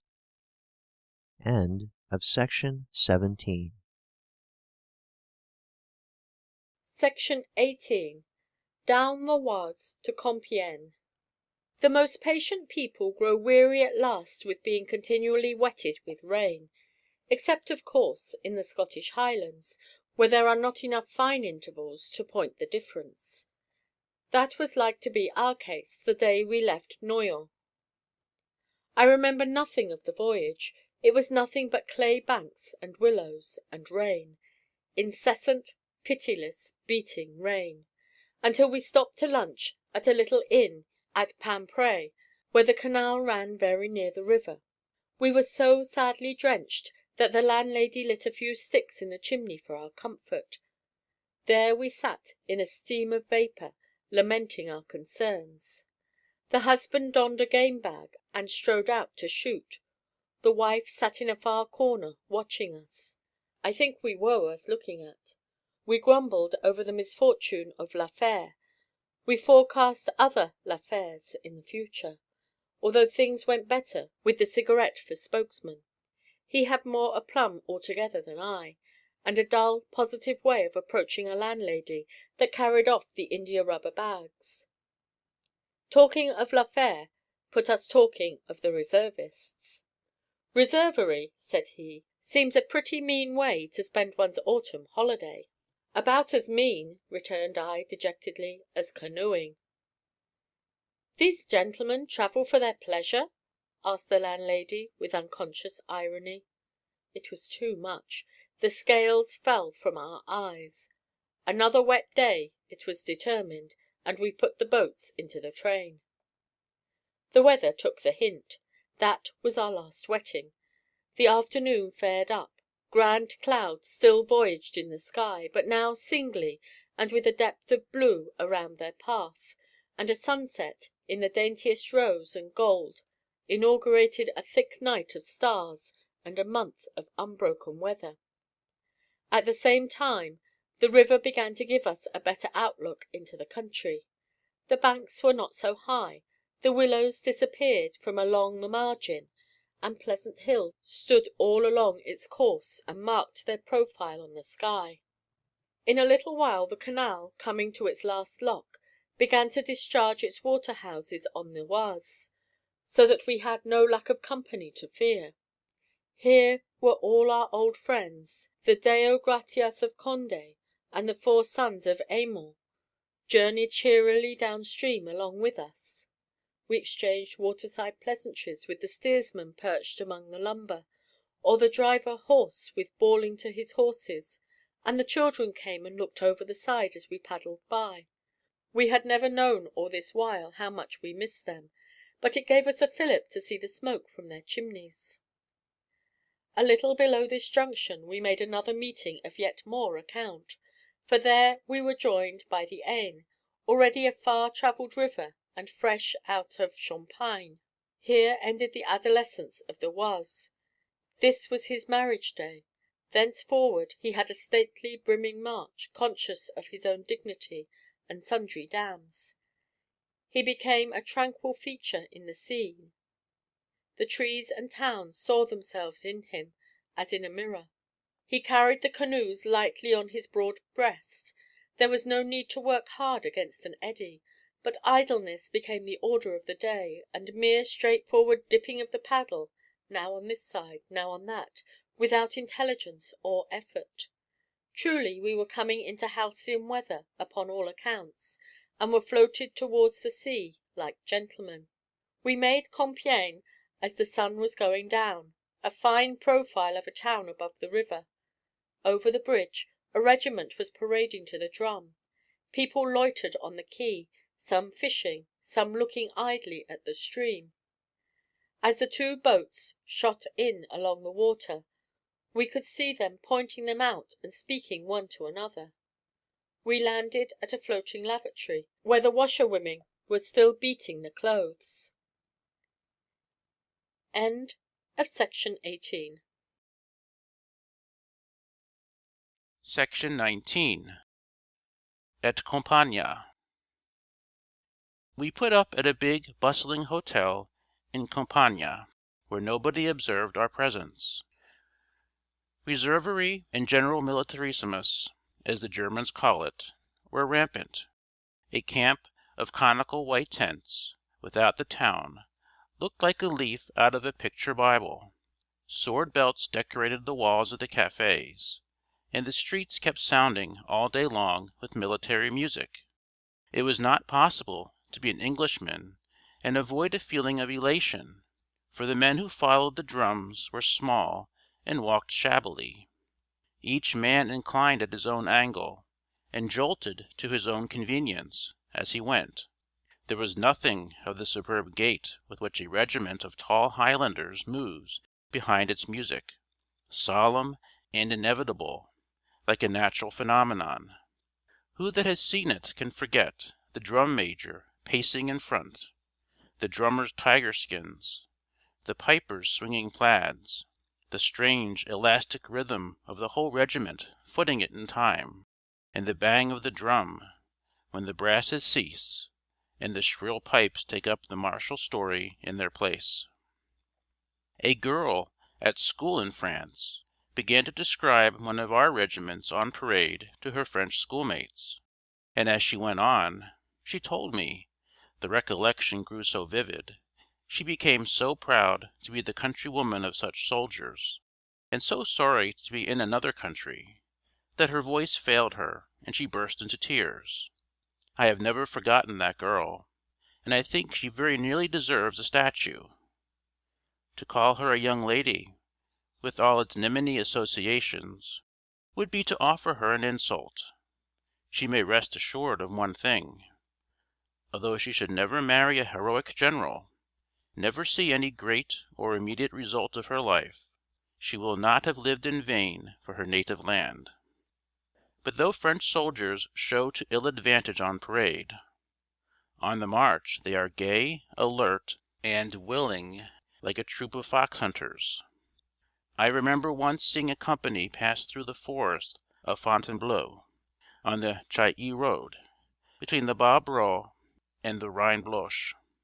One fellow walked a little before the rest, and sang a loud, audacious marching song.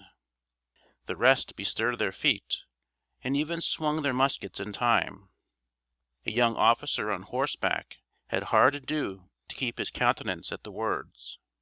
You never saw anything so cheerful and spontaneous as their gait. Schoolboys do not look more eagerly at hare and hounds, and you would have thought it impossible to tire such willing marchers. My great delight in Compiègne was the town hall. I doted upon the town hall. It is a monument of Gothic insecurity, all turreted and gargoyled and slashed, and bedizened with half a score of architectural fancies. Some of the niches are gilt and painted, and in a great square panel in the centre, in black relief on a gilt ground, Louis XII rides upon a pacing horse, with hand on hip and head thrown back. There is royal arrogance in every line of him. The stirruped foot projects insolently from the frame. The eye is hard and proud. The very horse seems to be treading with gratification over prostrate serfs, and to have the breath of the trumpet in his nostrils. So rides forever, on the front of the town hall, the good King Louis XII, the father of his people. Over the king's head, in the tall centre turret, appears the dial of a clock, and high above that, 3 little mechanical figures, each one with a hammer in his hand, whose business it is to chime out the hours and halves and quarters for the burgesses of Compiègne. The centre figure has a gilt breastplate. The 2 others wear gilt trunk hose, and they all 3 have elegant, flapping hats like cavaliers. As the quarter approaches, they turn their heads and look knowingly one to the other, and then, cling, go the 3 hammers on 3 little bells below. The hour follows, deep and sonorous, from the interior of the tower, and the gilded gentlemen rest from their labours with contentment. I had a great deal of healthy pleasure from their manoeuvres, and took good care to miss as few performances as possible. And I found that even the Cigarette, while he pretended to despise my enthusiasm, was more or less a devotee himself. There is something highly absurd in the exposition of such toys to the outrages of winter on a housetop. They would be more in keeping in a glass case before a Nuremberg clock. Above all, at night, when the children are abed, and even grown people are snoring under quilts, does it not seem impertinent to leave these gingerbread figures winking and tinkling to the stars and the rolling moon? The gargoyles may fitly enough twist their ape-like heads, fitly enough may the potentate bestride his charger, like a centurion in an old German print of the Via Dolorosa, but the toys should be put away in a box among some cotton until the sun rises, and the children are abroad again to be amused. In Compiègne post office a great packet of letters awaited us, and the authorities were, for this occasion only, so polite as to hand them over upon application. In some ways our journey may be said to end with this letter bag at Compiègne. The spell was broken. We had partly come home from that moment. No one should have any correspondence on a journey. It is bad enough to have to write, but the receipt of letters is the death of all holiday feeling. Out of my country and myself I go. I wish to take a dive among new conditions for a while, as into another element. I have nothing to do with my friends or my affections for the time. When I came away, I left my heart at home in a desk, or sent it forward with my portmanteau to await me at my destination. After my journey is over, I shall not fail to read your admirable letters with the attention they deserve. But I have paid all this money, look you, and paddled all these strokes, for no other purpose than to be abroad. And yet you keep me at home with your perpetual communications. You tug the string, and I feel that I am a tethered bird. You pursue me all over Europe with the little vexations that I came away to avoid. There is no discharge in the war of life, I am well aware, but should there not be so much as a week's furlough? We were up by 6, the day we were to leave. They had taken so little note of us that I hardly thought they would have condescended on a bill. But they did, with some smart particulars too, and we paid in a civilized manner to an uninterested clerk, and went out of that hotel with the india-rubber bags unremarked. No one cared to know about us. It is not possible to rise before a village, but Compiègne was so grown a town that it took its ease in the morning, and we were up and away while it was still in dressing gown and slippers. The streets were left to people washing doorsteps. Nobody was in full dress but the cavaliers upon the town hall. They were all washed with dew, spruce in their gilding, and full of intelligence and a sense of professional responsibility. Cling went they on the bells for the 6:30 as we went by. I took it kind of them to make me this parting compliment. They never were in better form, not even at noon upon a Sunday. There was no one to see us off but the early washerwomen, early and late, who were already beating the linen in their floating lavatory on the river. They were very merry and matutinal in their ways, plunged their arms boldly in, and seemed not to feel the shock. It would be dispiriting to me, this early beginning and first cold dabble of a most dispiriting day's work. But I believe they would have been as unwilling to change days with us as we could be to change with them. They crowded to the door to watch us paddle away into the thin, sunny mists upon the river, and shouted heartily after us till we were through the bridge. End of Section 19. Section 20. Changed Times. There is a sense in which those mists never rose from off our journey, and from that time forth they lie very densely in my notebook. As long as the Oise was a small rural river, it took us near by people's doors, and we could hold a conversation with natives in the riparian fields. But now that it had grown so wide, the life along shore passed us by at a distance. It was the same difference as between a great public highway and a country bypath that wanders in and out of cottage gardens. We now lay in towns, where nobody troubled us with questions. We had floated into civilized life, where people pass without salutation. In sparsely inhabited places, we make all we can of each encounter. But when it comes to a city, we keep to ourselves, and never speak unless we have trodden on a man's toes. In these waters we were no longer strange birds, and nobody supposed we had traveled farther than from the last town. I remember when we came into l'Île Adam, for instance, how we met dozens of pleasure boats outing it for the afternoon, and there was nothing to distinguish the true voyager from the amateur, except, perhaps, the filthy condition of my sail. The company in one boat actually thought they recognized me for a neighbor. Was there ever anything more wounding? All the romance had come down to that. Now, on the upper Oise, where nothing sailed as a general thing but fish, a pair of canoeists could not be thus vulgarly explained away. We were strange and picturesque intruders, and out of people's wonder sprang a sort of light and passing intimacy all along our route.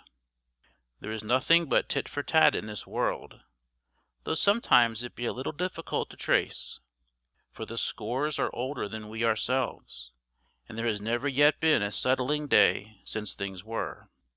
You get entertainment pretty much in proportion as you give. As long as we were a sort of odd wanderers, to be stared at and followed like a quack doctor or a caravan, we had no want of amusement in return. But as soon as we sank into commonplace ourselves, all whom we met were similarly disenchanted. And here is one reason of a dozen why the world is dull to dull persons. In our earlier adventures there was generally something to do, and that quickened us. Even the showers of rain had a revivifying effect, and shook up the brain from torpor. But now, when the river no longer ran in a proper sense, only glided seaward with an even, outright, but imperceptible speed, and when the sky smiled upon us day after day without variety, we began to slip into that golden doze of the mind which follows upon much exercise in the open air. I have stupefied myself in this way more than once. Indeed, I dearly loved the feeling, but I never had it to the same degree as when paddling down the Oise. It was the apotheosis of stupidity. We ceased reading entirely. Sometimes when I found a new paper, I took a particular pleasure in reading a single number of the current novel, but I never could bear more than 3 installments, and even the second was a disappointment. As soon as the tale became in any way perspicuous, it lost all merit in my eyes. Only a single scene, or, as is the way with these feuilletons, half a scene, without antecedent or consequence, like a piece of a dream, had the knack of fixing my interest. The less I saw of the novel, the better I liked it. A pregnant reflection. But for the most part, as I said, we neither of us read anything in the world, and employed the very little while we were awake, between bed and dinner, in poring upon maps. I have always been fond of maps, and can voyage in an atlas with the greatest enjoyment. The names of places are singularly inviting. The contour of coasts and rivers is enthralling to the eye. And to hit, in a map, upon some place you have heard of before, makes history a new possession. But we thumbed our charts, on these evenings, with the blankest unconcern. We cared not a fraction for this place or that.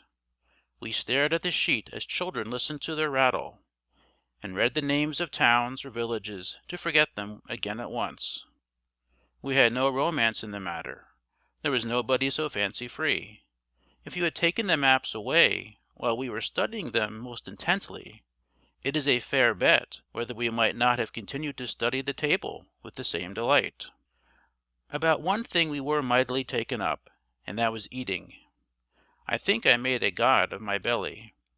I remember dwelling in imagination upon this or that dish, till my mouth watered, and long before we got in for the night, my appetite was a clamant, instant annoyance. Sometimes we paddled alongside for a while, and whetted each other with gastronomical fancies as we went. Cake and sherry, a homely rejection, but not within reach upon the Oise, trotted through my head for many a mile. And once, as we were approaching Varberie, the cigarette brought my heart into my mouth by the suggestion of oyster patties and soutum.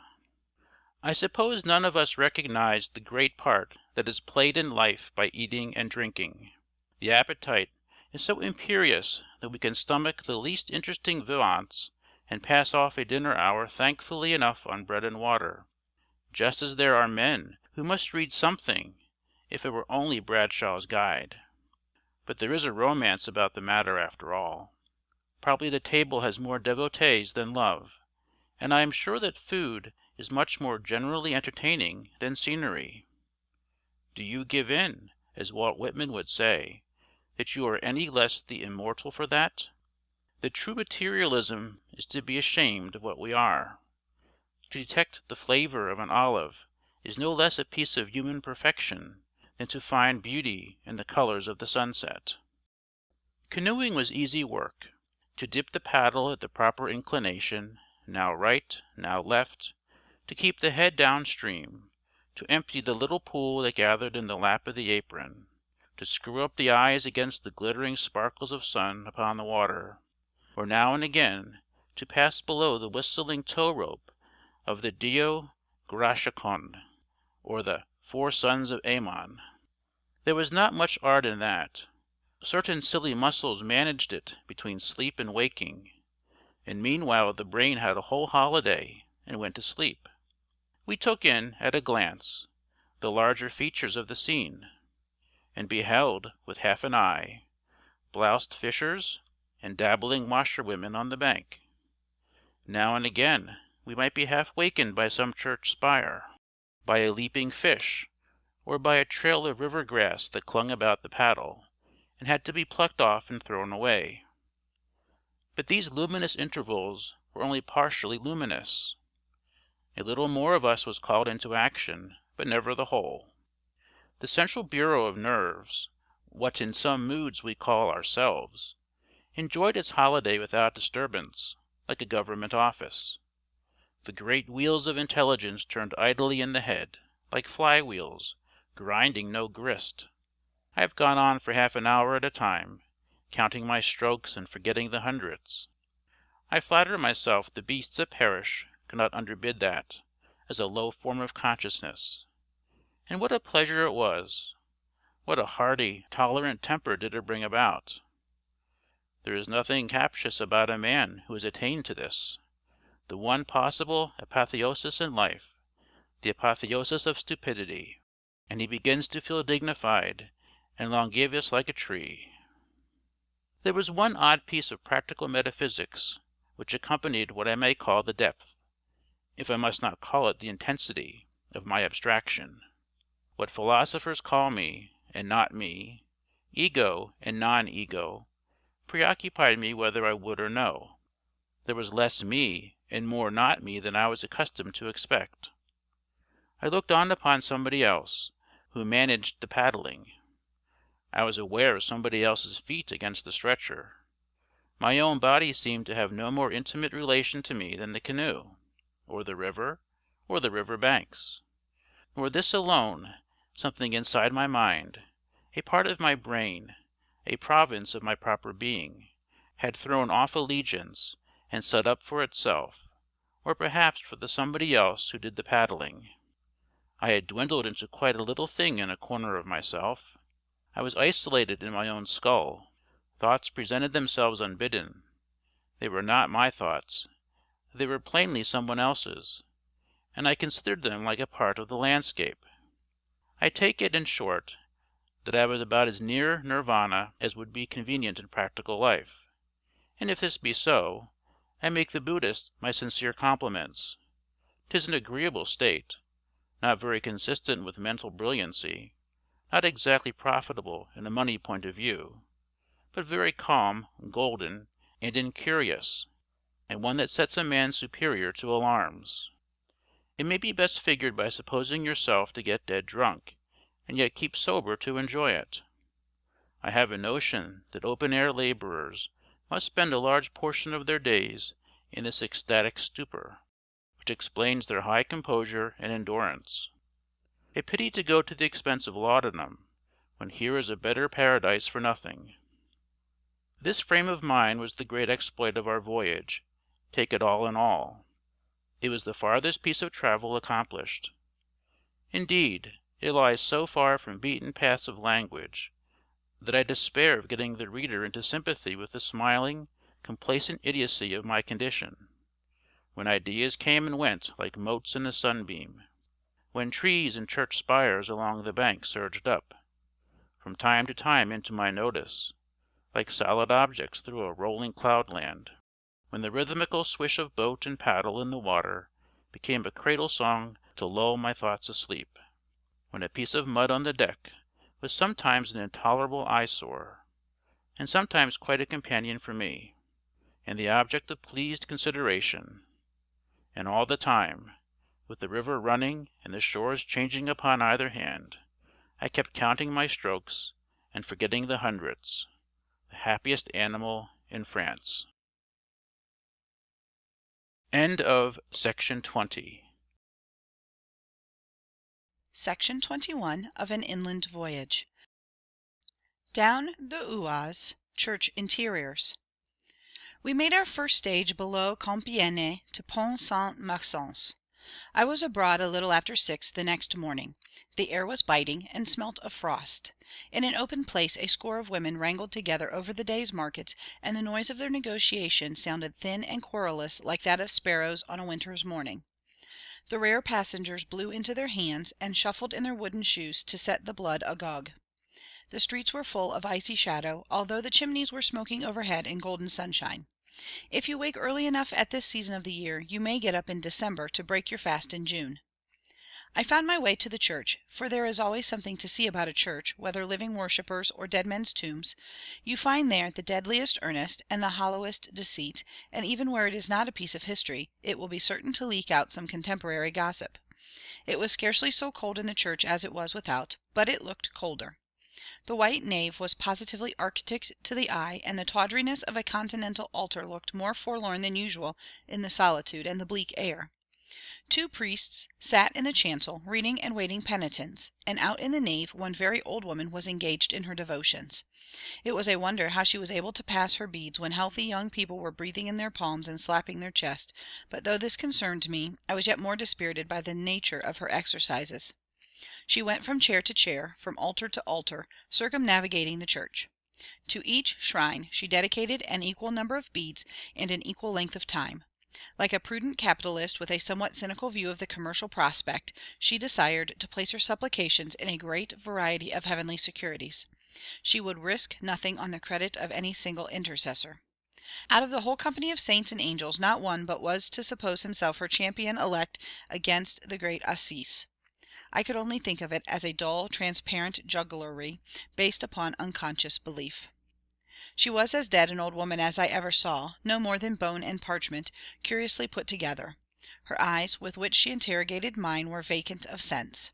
It depends on what you call seeing, whether you might not call her blind. Perhaps she had known love, perhaps borne children, suckled them, and given them pet names. But now that was all gone by, and had left her neither happier nor wiser, and the best she could do with her mornings was to come up here into the cold church and juggle for a slice of heaven.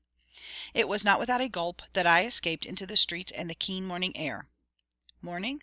Why, how tired of it she would be before night, and if she did not sleep, how then? It is fortunate that not many of us are brought up publicly to justify our lives at the bar of 80 years and 10, fortunate that such a number are knocked opportunely on the head in what they call the flower of their years, and go away to suffer for their follies in private somewhere else. Otherwise, between sick children and discontented old folk, we might be put out of all conceit of life. I had need of all my cerebral hygiene during that day's paddle. The old devotee stuck in my throat sorely. But I was soon in the seventh heaven of stupidity, and knew nothing but that somebody was paddling a canoe, while I was counting his strokes and forgetting the hundreds. I used sometimes to be afraid I should remember the hundreds, which would have made a toil of a pleasure, but the terror was chimerical. They went out of my mind by enchantment, and I knew no more than the man in the moon about my only occupation. At Creole, where we stopped to lunch, we left the canoes in another floating lavatory, which, as it was high noon, was packed with washerwomen, red-handed and loud-voiced, and they and their broad jokes are about all I remember of the place. I could look up my history books if you were very anxious, and tell you a date or two, for it figured rather largely in the English wars. But I prefer to mention a girls' boarding school, which had an interest for us because it was a girls' boarding school, and because we imagined we had rather an interest for it. At least, there were girls about the garden, and here were we on the river, and there was more than one handkerchief waved as we went by. It caused quite a stir in my heart, and yet how we should have wearied and despised each other, these girls and I, if we had been introduced at a croquet party. But this is a fashion I love, to kiss the hand or wave a handkerchief to people I shall never see again, to play with possibility, and knock in a peg for fancy to hang upon.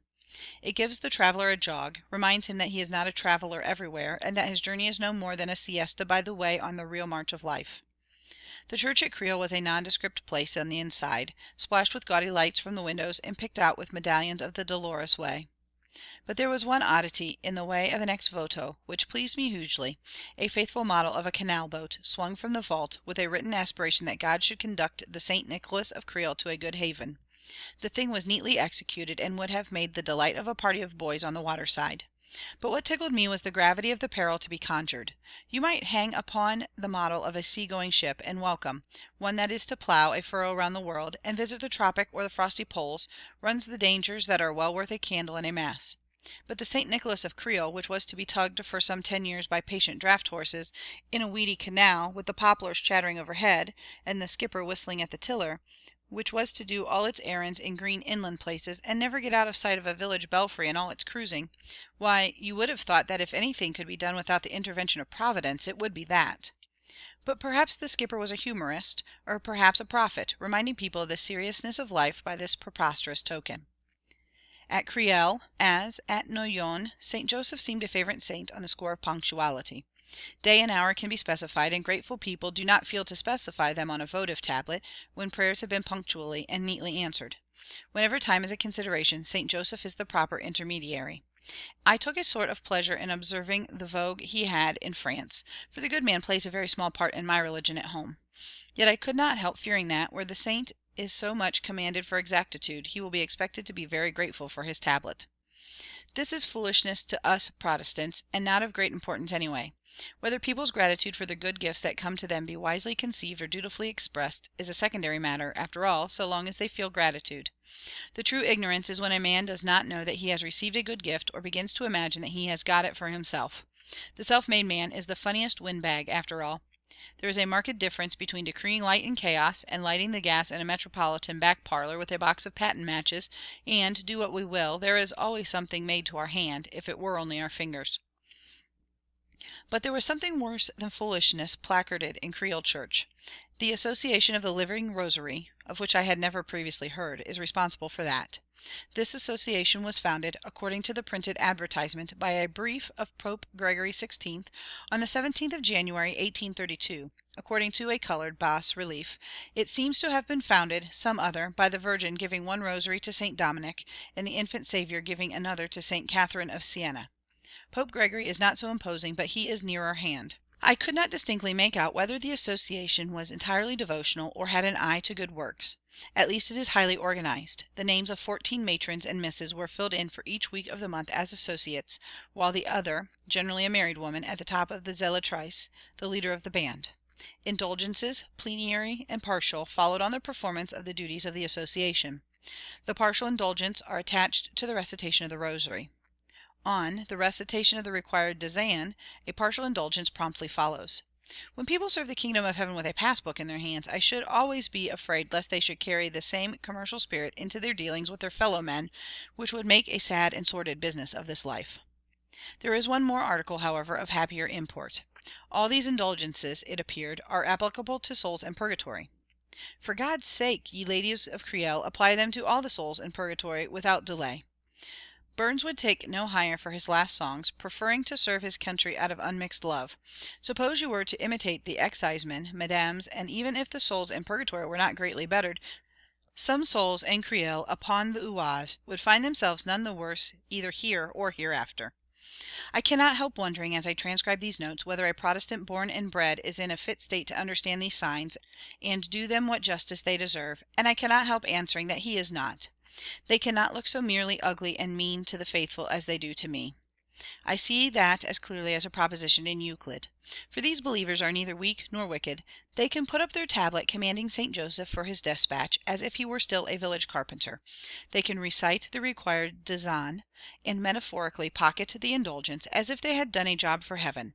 And then they can go out and look down unabashed upon this wonderful river flowing by, and up without confusion at the pin-point stars, which are themselves great worlds full of flowing rivers greater than the Oise. I see it as plainly, I say, as a proposition in Euclid, that my Protestant mind has missed the point, and that there goes with these deformities some higher and more religious spirit than I dream. I wonder if other people would make the same allowances for me. Like the ladies of Creil, having recited my rosary of toleration, I look for my indulgence on the spot. End of section 21. Section 22 of An Inland Voyage. Précy and the Marionettes. We made Précy about sundown. The plain is rich with tufts of poplar. In a wide, luminous curve, the Oise lay under the hillside. A faint mist began to rise and confound the different distances together. There was not a sound audible but that of the sheep bells in some meadow by the river, and the creaking of a cart down the long road that descends the hill. The villas in their gardens, the shops along the street, all seemed to have been deserted the day before, and I felt inclined to walk discreetly as one feels in a silent forest. All of a sudden we came round a corner, and there, in a little green round the church, was a bevy of girls in Parisian costumes playing croquet. Their laughter, and the hollow sound of ball and mallet, made a cheery stir in the neighbourhood, and the look of these slim figures, all corseted and ribboned, produced an answerable disturbance in our hearts. We were within a sniff of Paris, it seemed. And here were females of our own species playing croquet, just as if Précy had been a place in real life instead of a stage in the fairyland of travel. For, to be frank, the peasant woman is scarcely to be counted as a woman at all, and after having passed by such a succession of people in petticoats, digging and hoeing and making dinner, this company of coquettes under arms made quite a surprising feature in the landscape, and convinced us at once of being fallible males. The inn at Précy is the worst inn in France. Not even in Scotland have I found worse fare. It was kept by a brother and sister, neither of whom was out of their teens.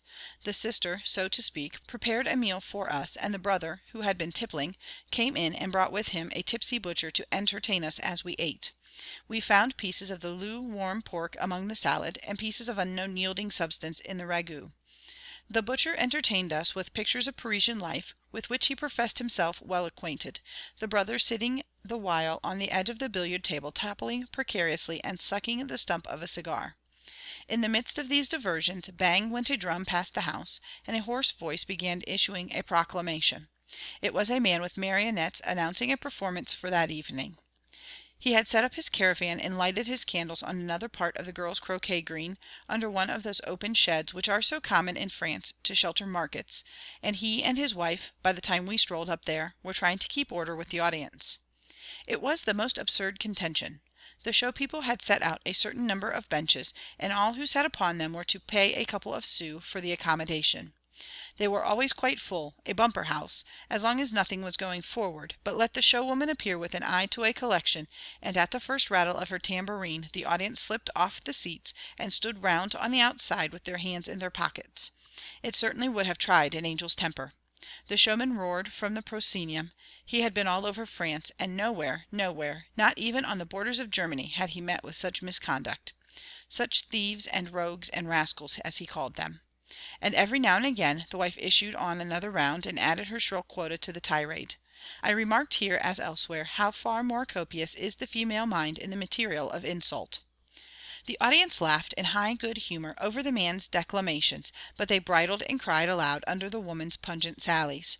She picked out the sore points. She had the honour of the village at her mercy. Voices answered her angrily out of the crowd, and received a smarting retort for their trouble. A couple of old ladies beside me, who had duly paid for their seats, waxed very red and indignant, and discoursed to each other audibly about the impudence of these mountebanks; but as soon as the showwoman caught a whisper of this, she was down upon them with a swoop. If mesdames could persuade their neighbours to act with common honesty, the mountebanks, she assured them, would be polite enough. Mesdames had probably had their bowl of soup, and perhaps a glass of wine that evening; the mountebanks also had a taste for soup, and did not choose to have their little earnings stolen from them before their eyes. Once things came as far as a brief personal encounter between the showman and some lads, in which the former went down as readily as one of his own marionettes to a peal of jeering laughter. I was a good deal astonished at this scene, because I am pretty well acquainted with the ways of French strollers, more or less artistic, and have always found them singularly pleasing. Any stroller must be dear to the right thinking heart, if it were only as a living protest against offices and the mercantile spirit, and as something to remind us that life is not by necessity the kind of thing we generally make it. Even a German band, if you see it leaving town in the early morning for a campaign in country places, among trees and meadows, has a romantic flavour for the imagination. There is nobody, under 30, so dead but his heart will stir a little at sight of a gypsy's camp. We are not cotton spinners at all, or at least not all through. There is some life in humanity yet, and youth will now and again find a brave word to say in dispraise of riches, and throw up a situation to go strolling with a knapsack. An Englishman has always special facilities for intercourse with French gymnasts, for England is the natural home of gymnasts. This or that fellow in his tights and spangles is sure to know a word or two of English, to have drunk English 'alf and 'alf, and perhaps performed in an English music hall. He is a countryman of mine by profession. He leaps, like the Belgian boating men, to the notion that I must be an athlete myself. But the gymnast is not my favourite. He has little or no tincture of the artist in his composition. His soul is small and pedestrian, for the most part, since his profession makes no call upon it, and does not accustom him to high ideas. But if a man is only so much of an actor that he can stumble through a farce, he is made free of a new order of thoughts. He has something else to think about beside the money box. He has a pride of his own, and what is of far more importance, he has an aim before him that he can never quite attain. He has gone upon a pilgrimage that will last him his life long, because there is no end to it short of perfection. He will better upon himself a little, day by day, or even if he has given up the attempt, he will always remember that once upon a time he conceived this high ideal, that once upon a time he had fallen in love with a star. 'Tis better to have loved and lost. Although the moon should have nothing to say to Endymion, although he should settle down with Audrey and feed pigs, do you not think he would move with a better grace and cherish higher thoughts to the end? The louts he meets at church never had a fancy above Audrey's snood, but there is a reminiscence in Endymion's heart that, like a spice, keeps it fresh and haughty. To be even one of the outskirters of art leaves a fine stamp on a man's countenance. I remember once dining with a party in the inn at Château Landon. Most of them were unmistakable bagmen, others well-to-do peasantry, but there was one young fellow in a blouse, whose face stood out from among the rest surprisingly. It looked more finished, more of the spirit looked out through it, it had a living, expressive air, and you could see that his eyes took things in. My companion and I wondered greatly who and what he could be. It was fair time in Château Landon, and when we went along the booths we had our questions answered, for there was our friend busily fiddling for the peasants to caper to. He was a wandering violinist. A troop of strollers once came to the inn where I was staying, in the department of Seine et Marne. There was a father and a mother, 2 daughters, brazen, blowsy hussies, who sang and acted, without an idea of how to set about either, and a dark young man, like a tutor, a recalcitrant house painter, who sang and acted not amiss. The mother was the genius of the party, so far as genius can be spoken of with regard to such a pack of incompetent humbugs, and her husband could not find the words to express his admiration for her comic countryman. "You should see my old woman," said he, and nodded his beery countenance. One night they performed in the stable yard, with flaring lamps, a wretched exhibition, coldly looked upon by a village audience. Next night, as soon as the lamps were lighted, there came a plump of rain, and they had to sweep away their baggage as fast as possible, and make off to the barn, where they harboured, cold, wet, and supperless. In the morning a dear friend of mine, who has as warm a heart for strollers as I have myself, made a little collection and sent it by my hands to comfort them for their disappointment. I gave it to the father; he thanked me cordially, and we drank a cup together in the kitchen, talking of roads and audiences and hard times. When I was going, up got my old stroller and off with his hat. "I am afraid," said he, "that monsieur will think me altogether a beggar, but I have another demand to make upon him." I began to hate him on the spot. "We play again to night," he went on. "Of course I shall refuse to accept any more money from monsieur and his friends, who have already been so liberal. But our programme of to night is something truly creditable, and I cling to the idea that monsieur will honour us with his presence." And then, with a shrug and a smile, "Monsieur understands the vanity of an artist." Save the mark! The vanity of an artist! That is the kind of thing that reconciles me to life. A ragged, tippling, incompetent old rogue, with the manners of a gentleman, and the vanity of an artist to keep up his self-respect. But the man after my own heart is Monsieur de Vauversin. It is nearly 2 years since I saw him first, and indeed I hope I may see him often again. Here is his first programme as I found it on the breakfast table, and have kept it ever since as a relic of bright days. Mesdames et Messieurs, Mademoiselle Ferrario et Monsieur de Vauversin auront l'honneur de chanter ce soir les morceaux suivants. Mademoiselle Ferrario chantera Mignon, Oiseau léger. France, de François Dormelas, Le Château Bleu, Où voulez-vous aller? Monsieur de Vauversin, Madame Fontaine et Monsieur Robinet, Les plongeurs à cheval, Les maris mécontents, Tais-toi gaiement, Mon voisin l'original, Heureux comme ça, Comme on est trompé. They made a stage at one end of the salle à manger, and what a sight it was to see Monsieur de Vauversin, with a cigarette in his mouth, twanging a guitar, and following Mademoiselle Ferrario's eyes with the obedient, kindly look of a dog. The entertainment wound up with a tombola, or auction of lottery tickets, an admirable amusement with all the excitement of gambling, and no hope of gain to make you ashamed of your eagerness, for there all is loss. You make haste to be out of pocket. It is a competition who shall lose most money for the benefit of Monsieur de Vauversin and Mademoiselle Ferrario.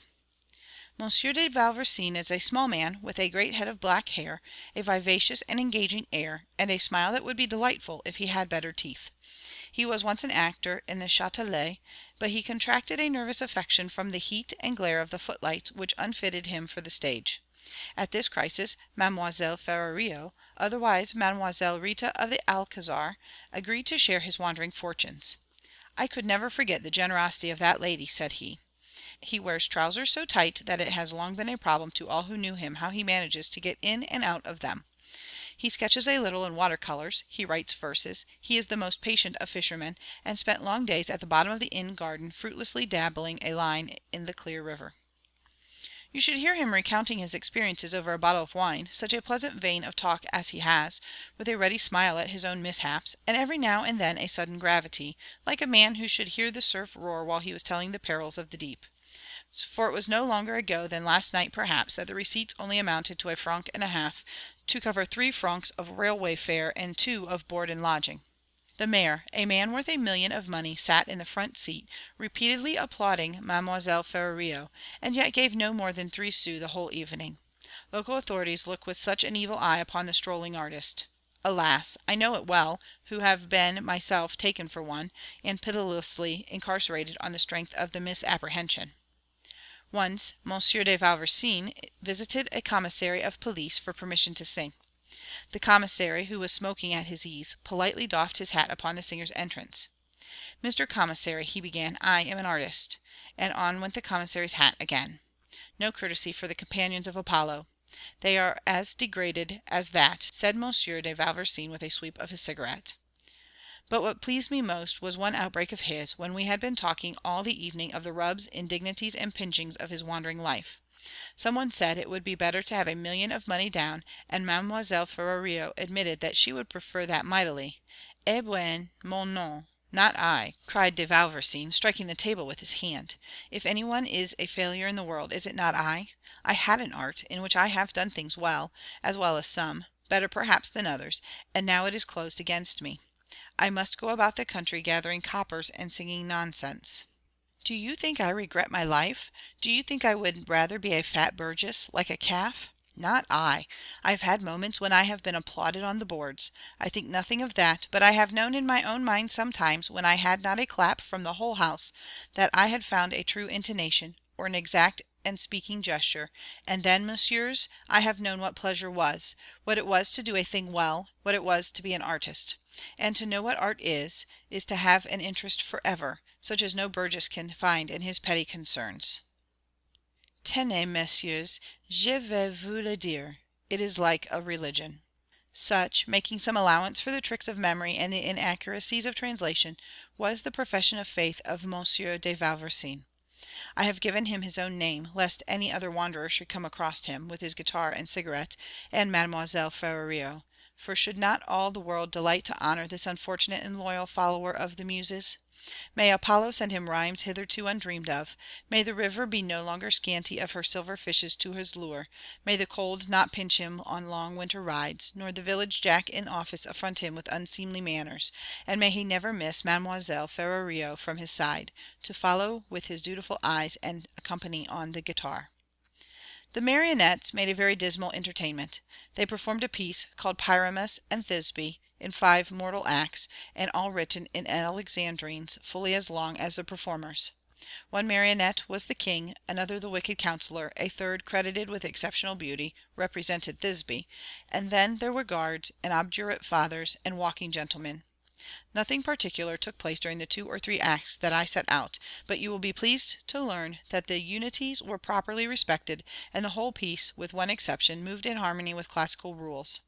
That exception was the comic countryman, a lean marionette in wooden shoes, who spoke in prose and in a broad patois much appreciated by the audience. He took unconstitutional liberties with the person of his sovereign, kicked his fellow marionettes in the mouth with his wooden shoes, and whenever none of the versifying suitors were about, made love to Thisbe on his own account in comic prose. This fellow's evolutions, and the little prologue, in which the showman made a humorous eulogium of his troupe, praising their indifference to applause and hisses, and their single devotion to their art, were the only circumstances in the whole affair that you could fancy would so much as raise a smile. But the villagers of Précy seemed delighted.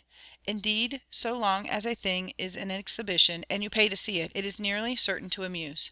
If we were charged so much a head for sunsets, or if God sent round a drum before the hawthorns came in flower, what a work should we not make about their beauty!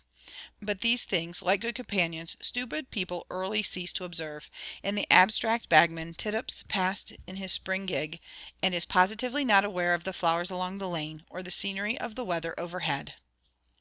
Section 23. Back to the world. Of the next 2 days' sail little remains in my mind, and nothing whatever in my notebook. The river streamed on steadily, through pleasant riverside landscapes. Washerwomen in blue dresses, fishers in blue blouses, diversified the green banks, and the relation of the two colors was like that of the flower and the leaf in the forget-me-not.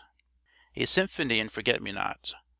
I think Théophile Gautier might thus have characterized that 2 days' panorama. The sky was blue and cloudless, and the sliding surface of the river held up, in smooth places, a mirror to the heaven and the shores. The washerwomen hailed us laughingly, and the noise of trees and water made an accompaniment to our dozing thoughts as we fleeted down the stream.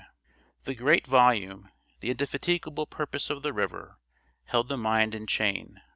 It seemed now so sure of its end, so strong and easy in its gait, like a grown man full of determination. The surf was roaring for it on the sands of Havre. For my own part, slipping along this moving thoroughfare in my fiddle case of a canoe, I also was beginning to grow aweary for my ocean. To the civilized man there must come, sooner or later, a desire for civilization. I was weary of dipping the paddle. I was weary of living on the skirts of life. I wished to be in the thick of it once more. I wished to get to work. I wished to meet people who understood my own speech, and could meet with me on equal terms, as a man, and no longer as a curiosity. And so a letter at Pontoise decided us, and we drew up our keels for the last time out of that river of Oise that had faithfully piloted them through rain and sunshine for so long. For so many miles had this fleet and footless beast of burden charioted our fortunes that we turned our back upon it with a sense of separation. We had made a long detour out of the world, but now we were back in the familiar places, where life itself makes all the running, and we are carried to meet adventure without a stroke of the paddle. Now we were to return, like the voyager in the play, and see what rearrangements fortune had perfected the while in our surroundings, what surprises stood ready-made for us at home, and whither and how far the world had voyaged in our absence. You may paddle all day long, but it is when you come back at nightfall and look in at the familiar room that you find love or death awaiting you beside the stove, and the most beautiful adventures are not those we go to seek. End of section 23. Recording by Greg Giordano. Newport Richey, Florida. End of An Inland Voyage by Robert Louis Stevenson.